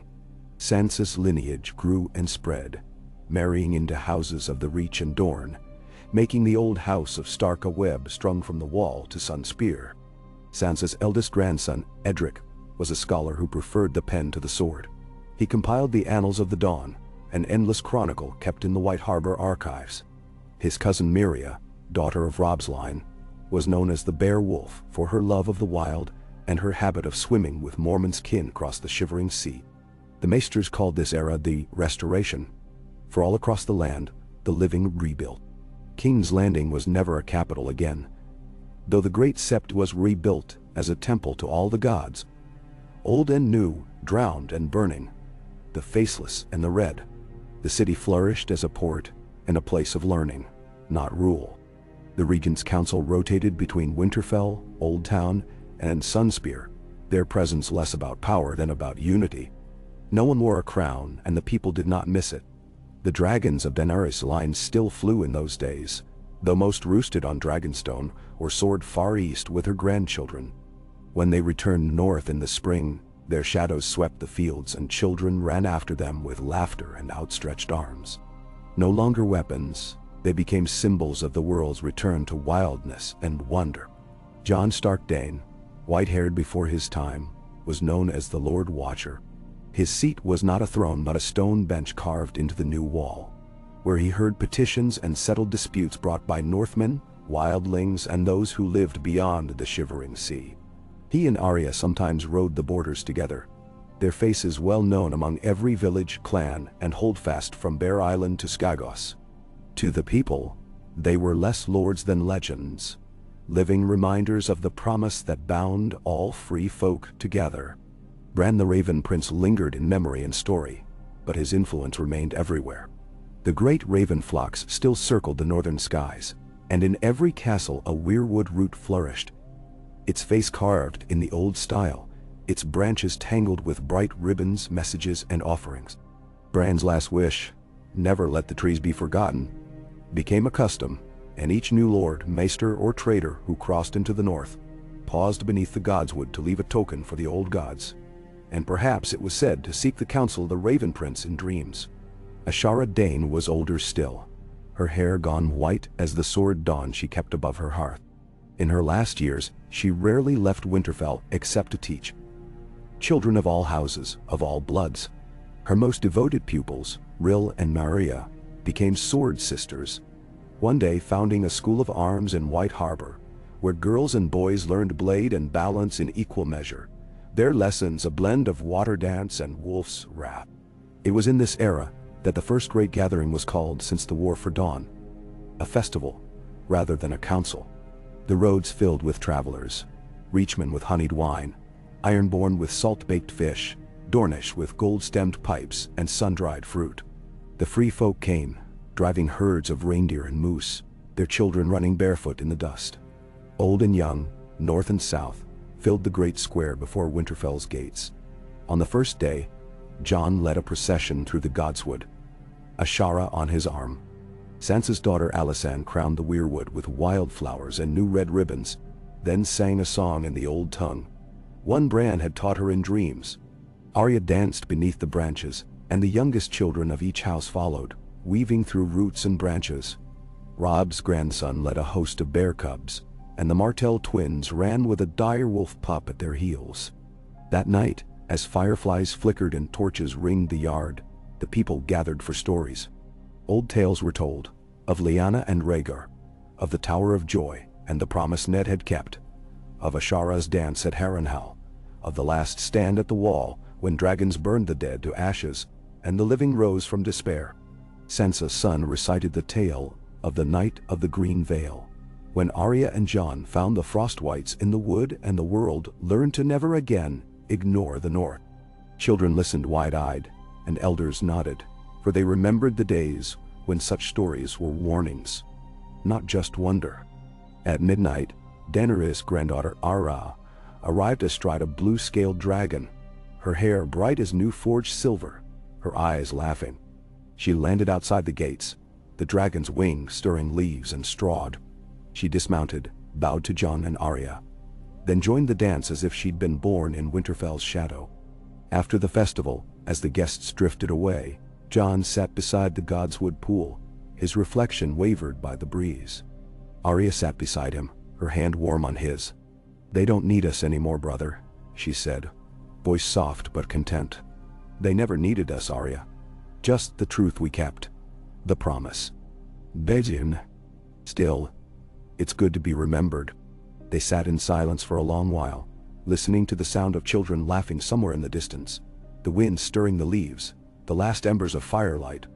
Ashara joined them, walking slow, her step light despite her years. She rested her sword across her lap and leaned back, eyes half closed. "Peace is a harder battle than any war," Ashara murmured. "But it lasts longer if you let it." Jon nodded. "It must. There will always be shadows, but now the world is not afraid to light torches." Nether Wall. He looked at Arya, who grinned, feral and young as ever. "We built a world for them? That's enough." Years drifted on. Old faces vanished from Winterfell's halls. New ones filled the tables. Maesters came and went, tending the sick, teaching the young. The crypts grew crowded with names, Stark and Mormont, Martell and Dayne, Wildling and Northman together. Each year, on the first day of spring, the children of Winterfell read aloud the promises their ancestors had made, the vows spoken beneath the heart tree, the names of the fallen, and the hopes of the living. On the day Ashara Dayne died, she was buried beside the heart tree, wrapped in a stark cloak, and her own sword at her feet. Rill and Miria spoke the old words, "Balance is the blade," and Jon placed a star-shaped stone atop her cairn. Arya wept, not for sorrow but for gratitude. "You kept us true," she whispered, "even when we forgot the road." When Jon died, many years later, he was mourned by wildlings, Northmen, children of every house. His body was burned in the god's wood, his ashes scattered by Arya and Miria in the wind. Ghosts last pup howled at the moon that night, and the wolves of the north answered, their song a promise that would outlast all names. Time marched on. The north changed, and did not change. When the wild ice returned one winter, children huddled by the fire and listened to tales of a time when the world nearly ended. Sansa's granddaughter ruled as Lady of Winterfell, stern and wise. Rill taught swordwork to lords' sons and traitors' daughters alike. Bran's wisdom was found in every crow's flight, every blossom of white among the red leaves. No one forgot the stories, because the world itself did not let them. Each spring the god's wood flowered anew, red against the snow. Each summer, travelers came from the farthest reaches to learn, to teach, to pay respect. Each autumn, the dragons returned, circling the fields before vanishing into the dawn. And always, the heart tree watched. One last spring a child, a girl with eyes like storm and hair like midnight, climbed to the roof of the great hall at dusk. She stared north, where the aurora shimmered in bands of green and violet, as it had on the night when the others first came. Her grandmother, Sansa's last living child, found her there. "What are you looking for?" the old woman asked. "The edge of the world," the girl replied. The next story. Her grandmother smiled, settling beside her on the cold slate. "Every edge is just a beginning, you know." The girl grinned. "Will I ever meet a dragon? In this world? If you're lucky. But no matter where you wander, remember this, the North remembers. That's the only story that matters."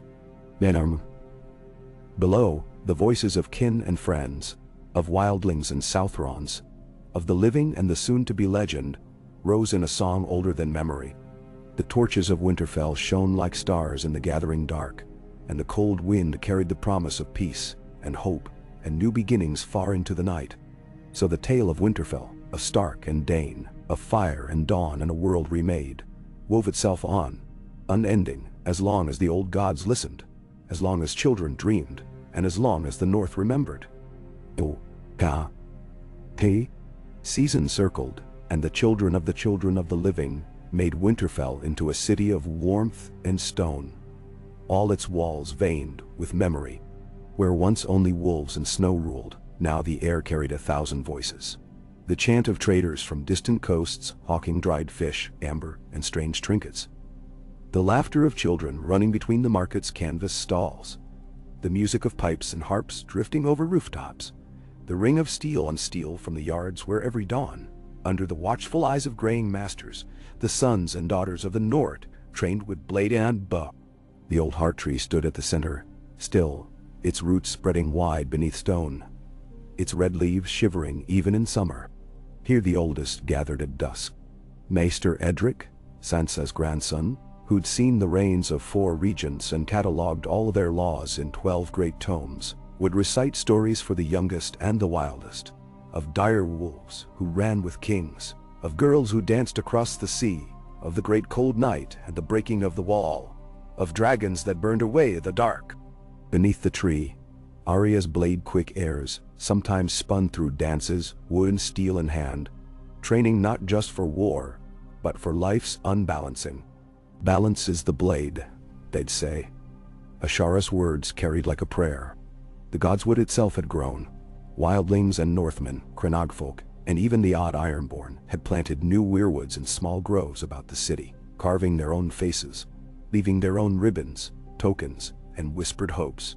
Now in the North, there were 100 faces in the woods, and the woods themselves were sacred, woven into every wedding and oath, every birth and remembrance. Once each year, when the new leaves first opened, the children held a night-long vigil beneath the boughs, reciting the names of those lost in the wars of ice and fire, lighting lanterns that drifted skyward to join the stars. Across the rest of Westeros, the world shifted with gentler tides. At White Harbor, Miria the Bear Wolf founded a school for healers that grew into the realm's finest hospital. In Old Town, scholars wrote of the North's green miracles, of wheat grown through winter, of marshes reclaimed and fields tilled by hands, both noble and free. The Iron Islands, led now by the Sons of Peace and not of plunder, sent their second sons and daughters as apprentices to every trade. In Dorne, a new generation of sand snakes traveled north each summer, bringing firewine, music, and new tales to the courts of Winterfell. Their banners hung above the city's main square, reminders that the south and north were one in peace, if not in weather. Each summer, the dragons returned. No longer feared, they were met with feasts and festival, their shadows soaring over the fields like blessings. Daenerys' descendants, those who had settled east, sometimes sent envoys with them. Riders whose accents twisted the tongue, and whose silks were bright as sunrise. These strangers walked the city without fear, learned from Northmen, and left with the knowledge that peace was as strong as walls, as rare as dragons, and as necessary as breath. Jon's legacy was everywhere. At the Wall, now less a fortress than a place of meeting, trade, and learning. A council of free folk and Northmen settled disputes, watched the far north for signs of returning darkness, and taught newcomers the old skills of wood lore and watchfulness. The Lord Watcher's bench remained, carved with stories and names, worn smooth by generations of hands. The wildling clans flourished, some mingling with Northmen, others ranging deep into forests of legend, always returning in spring to trade and share stories at Winterfell's market. Arya's memory lived in every stubborn girl who climbed the towers at dusk, every sly-eyed child who vanished in the alleys only to be found asleep in the heart tree's roots come morning. Her old sword needle was passed from hand to hand, not as a relic, but as a lesson. Be brave, be quick, trust your own path. The Regent's Council, though it met less often now, still gathered when times required. Its chamber was a sunlit round room, draped in all the banners of the world. Sansa's grandniece, Lady Rowan Stark, presided with the wisdom and wry humor of her line. Martell sent a different sand snake each decade. The Reach, a daughter of the Greenblood, always bringing new flowers and seeds for the North's fields. In the east, the dragon's riders sometimes came, their voices careful and curious. In these councils, new laws were forged. Every child in the realm, free or highborn, was taught to read and cipher, to tend the land, to fight if needed, but above all to remember the world as it was before peace.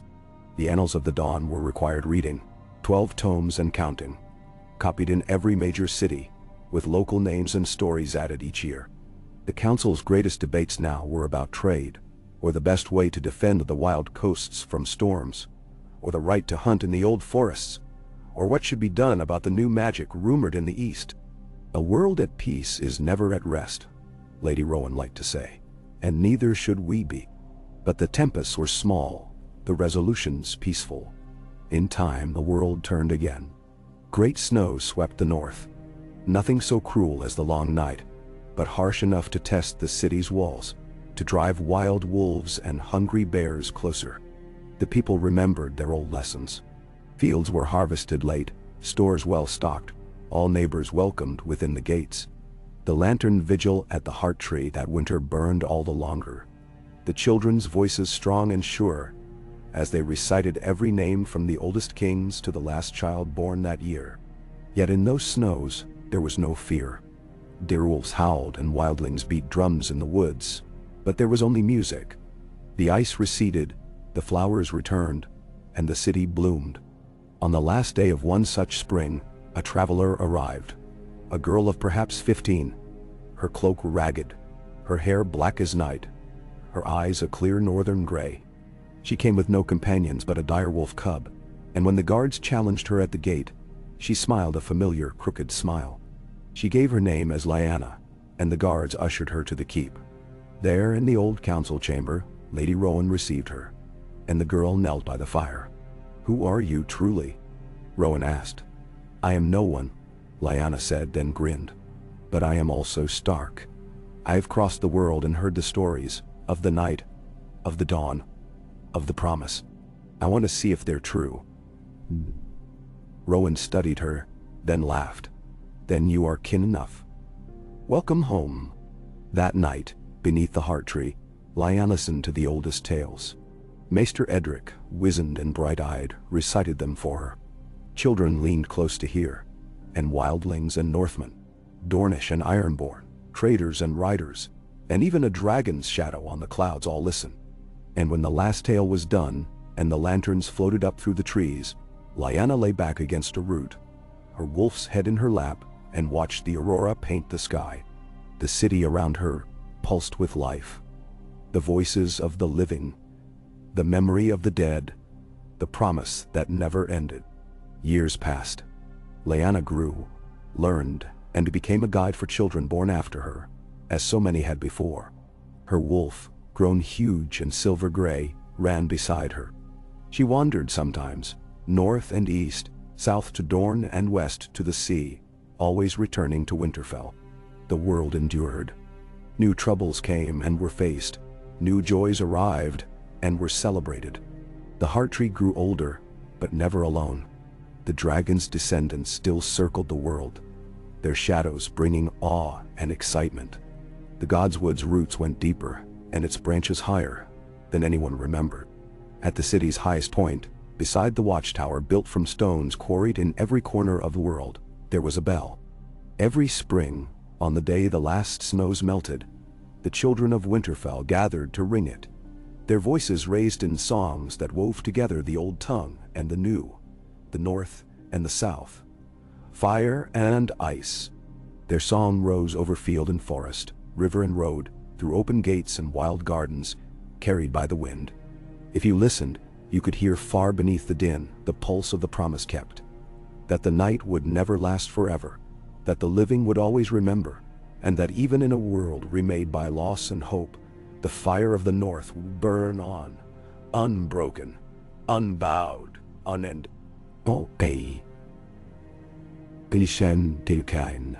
Beneath the ancient sky of the north, the years fell away, and the city of Winterfell continued to grow, its towers rising like teeth, and its banners snapping with the memory of 100 victories and 1,000 reconciliations.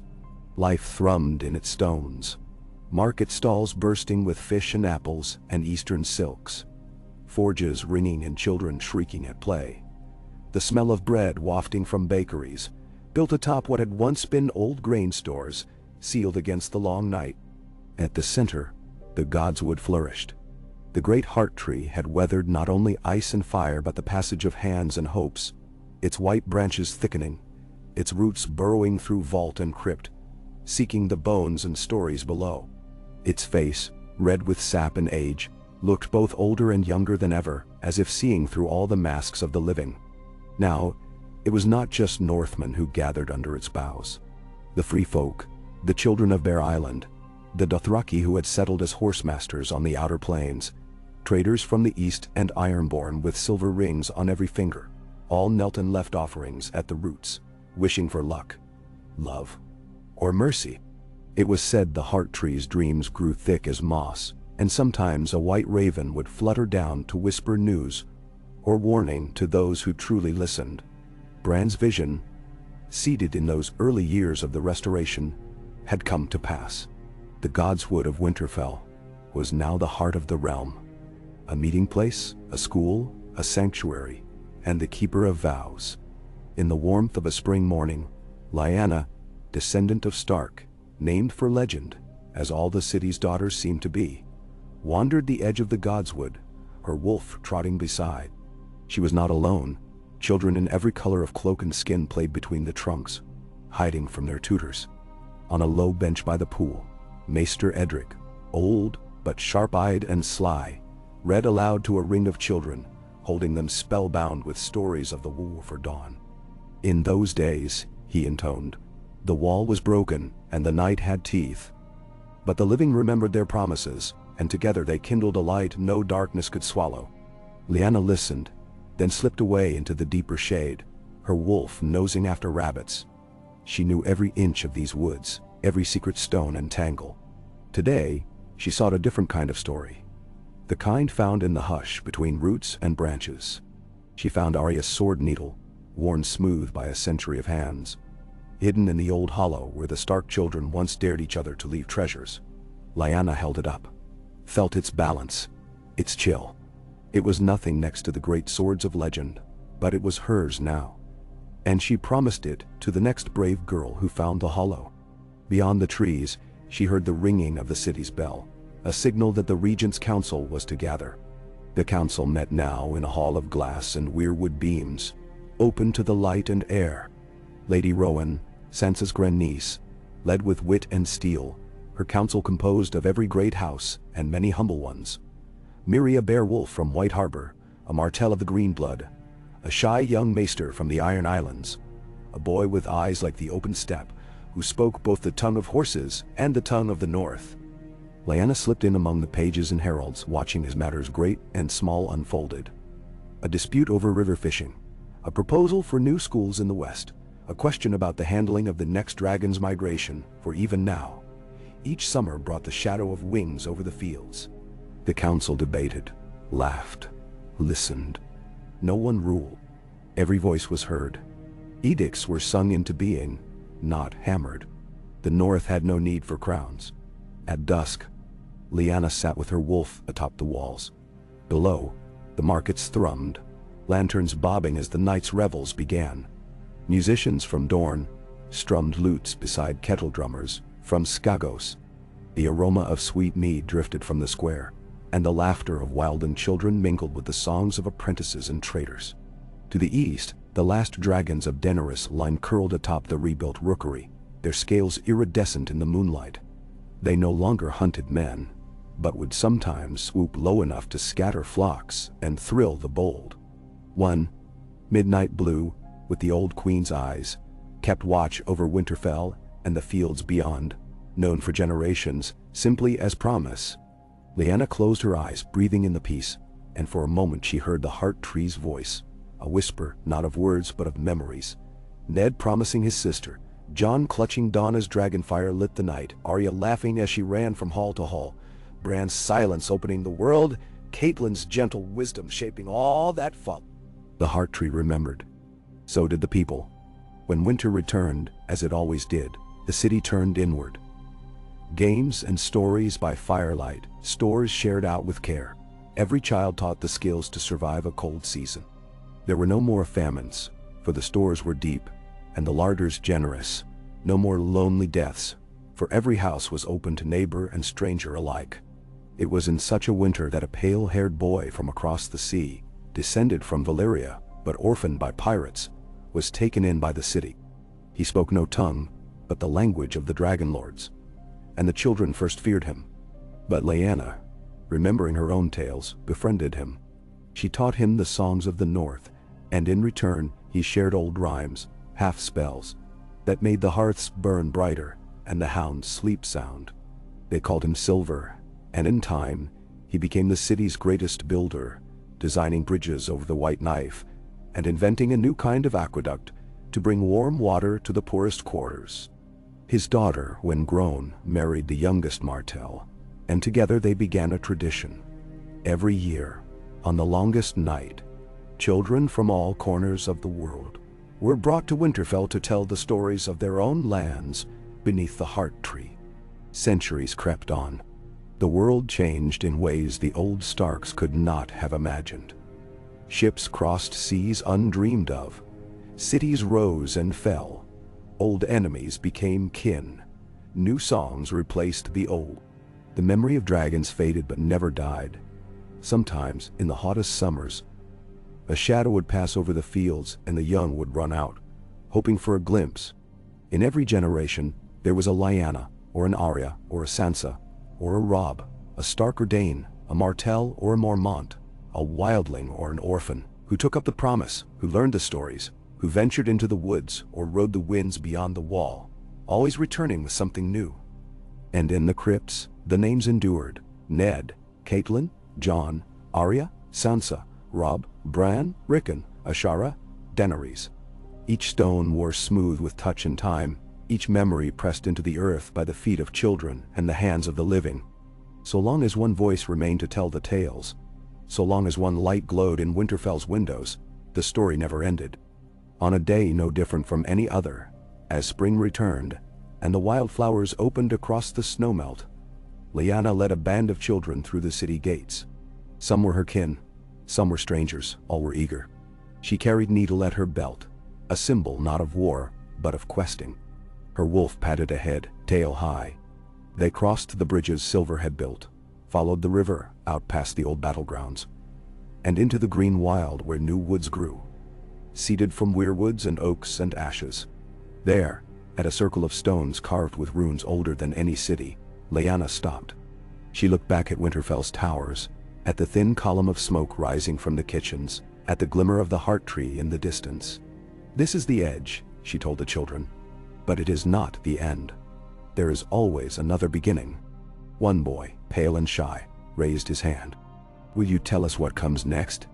She smiled, fierce and soft at once. "No, you will." And so the children sat in a ring, and as the sun set behind them, they told new stories, weaving old and new into a tapestry that would stretch into all the days to come. Overhead, as dusk deepened to night, the aurora shimmered, green and silver and violet, like the promises that had been kept, like the dreams still waiting. And in the city behind them, in every hall and home, voices rose in songs and laughter, remembering always that the story was not a tale of one house or one night, but of all who dared hope and love and remember. So long as the North remembered, the fire at the heart of the world would never die. Spring never truly erased the North's chill, but in these centuries of peace the cold was something lived with and celebrated, not feared. In the city of Winterfell, old habits had become new rituals. The wolf banners were lowered only for planting and harvest, and always rose again with the first snow.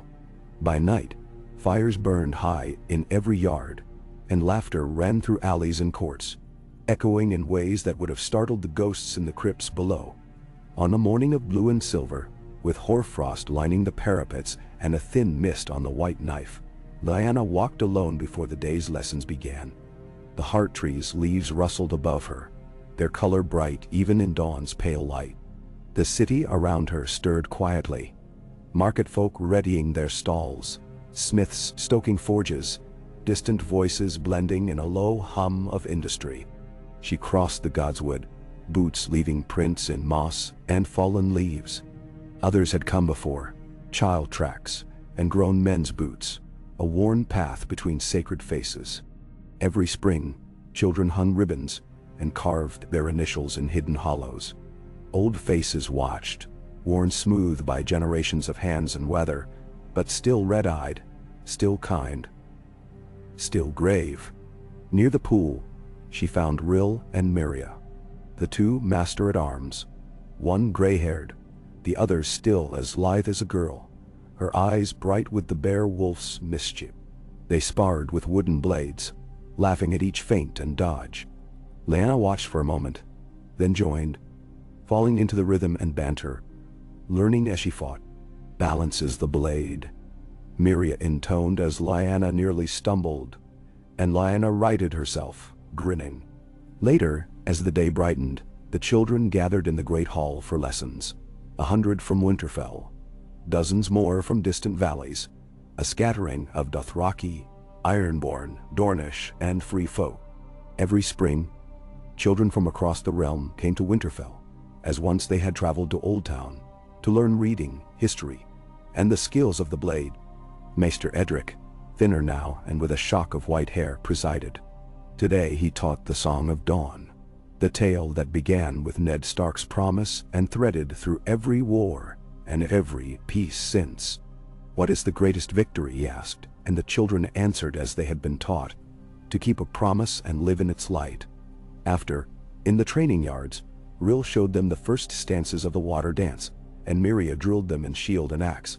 When the bells rang noon, the children scattered, chasing one another through the market where traders from distant Essos sold candied ginger and fine-spun silk, and a family from the Summer Isles sold bright birds and rare fruits. Lyanna led her friends past the stalls, stopping only to watch a juggler toss flame in the shadows of the towers.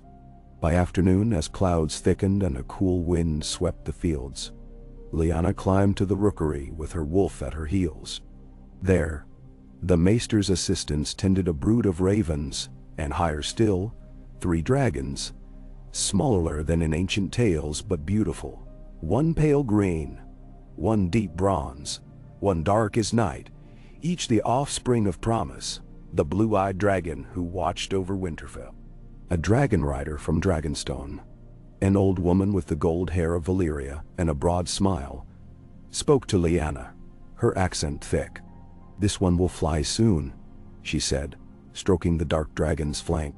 "Perhaps you will ride with us. The sky is wider than any road." Lyanna flushed, honored but uncertain. "I like the ground," she confessed. The woman laughed. "So do we all, until the world lifts us." In the kitchens, Sansa's descendants prepared for the festival of renewal, baking sweet breads in the shape of wolves, braiding spring greens into garlands for the city's doors. At dusk, Lyanna helped string lanterns from the gates to the heart tree, lighting each with a whispered wish. The whole city gleamed, alive in the blue shadows. The festival drew every house, every people. Bear Island's children came in boats, singing with voices rough as the sea. Dothraki galloped in from the south, their braids heavy with bells. Ironborn traders brought barrels of salt cod and fine steel. In the square, the wildlings who once shunned the south now danced with Northmen, their drums echoing through the stones. The Night of Stories was the festival's heart. Elders told the ancient tales of the first long night, of Bran and the crows, of Jon and the dragons, of Ashara's promise. But more and more, the young told their own. Stories of ships braving frozen seas, of gardens grown atop ruins, of children who became heroes only by listening, by helping, by daring to ask questions no one else thought to ask. On the last night, Lyanna herself stood beneath the heart tree, her wolf beside her, and told her story, a small one, about finding Needle in the hollow and passing it to a younger child, about learning from Rill how not to lose her balance, about how a dragon's shadow sometimes frightened her, but always filled her with awe. The story ended with a wish, that every promise kept is remembered, and every fear faced with a friend. The elders nodded, and Maester Edric placed a hand on her shoulder. "This is how the world is remade, not in battle, but in each day's choices." The years went on. Rill grew older, Miria wiser. The dragons bred and flew farther each spring, sometimes returning with new riders and strangers from places no one had heard of before. The children who had come to Winterfell for lessons grew into traders, healers, builders, and travelers. Some returned as teachers, some wandered off, some vanished into legend. Lyanna, grown now and sure-footed as any Stark, became the city's best scout, leading embassies and wild bands far beyond the north, mapping forests and ruins, returning always with stories and news of other peoples. She took no lord's seat, wore no title, but her name was known from Bear Island to the Bone Mountains. When storms came, or snows threatened, she was always among the first to open her home and her larder, always among the last to leave a neighbor in need. When the day came that Lyanna felt her own years lengthen, she walked to the heart tree one last time, carrying a branch from the oldest bough and needle at her belt. She carved her initials beside Arya's and left the blade for the next seeker. She knelt, and the children, now grown, gathered around her, singing the old songs. The aurora shimmered overhead as dusk fell. The heart tree seemed to whisper her name, and Lyanna smiled, feeling the warmth of all the promises kept. The next spring, children found the hollow filled with new treasures. A smooth stone from a far-off shore, a feather from promises last molt, a scroll of stories from the Summer Isles. They read Lyanna's name among the others, and made their own vows beneath the red leaves. The city continued. Storms came, and so did fire and ice. New faces filled the halls and yards, each carrying a shard of the old stories, each weaving a thread into the endless tapestry. The bells rang every spring, the dragons soared, and the North remembered, not just the Starks and the Danes, the Mormonts and Martells, but all those who lived and laughed and loved beneath the wide sky. So long as a child dared to ask what lay beyond the woods, so long as someone knelt at the heart tree to whisper a hope or a thank you, so long as one voice remained to sing the song of dawn, the fires of Winterfell never went out. And so, under the flickering lights of the aurora, as dragons wheeled overhead and laughter echoed through ancient stones, the promise of the North, the promise that began with a single secret and grew into the hope of a world, remained unbroken, undimmed, and ever renewed.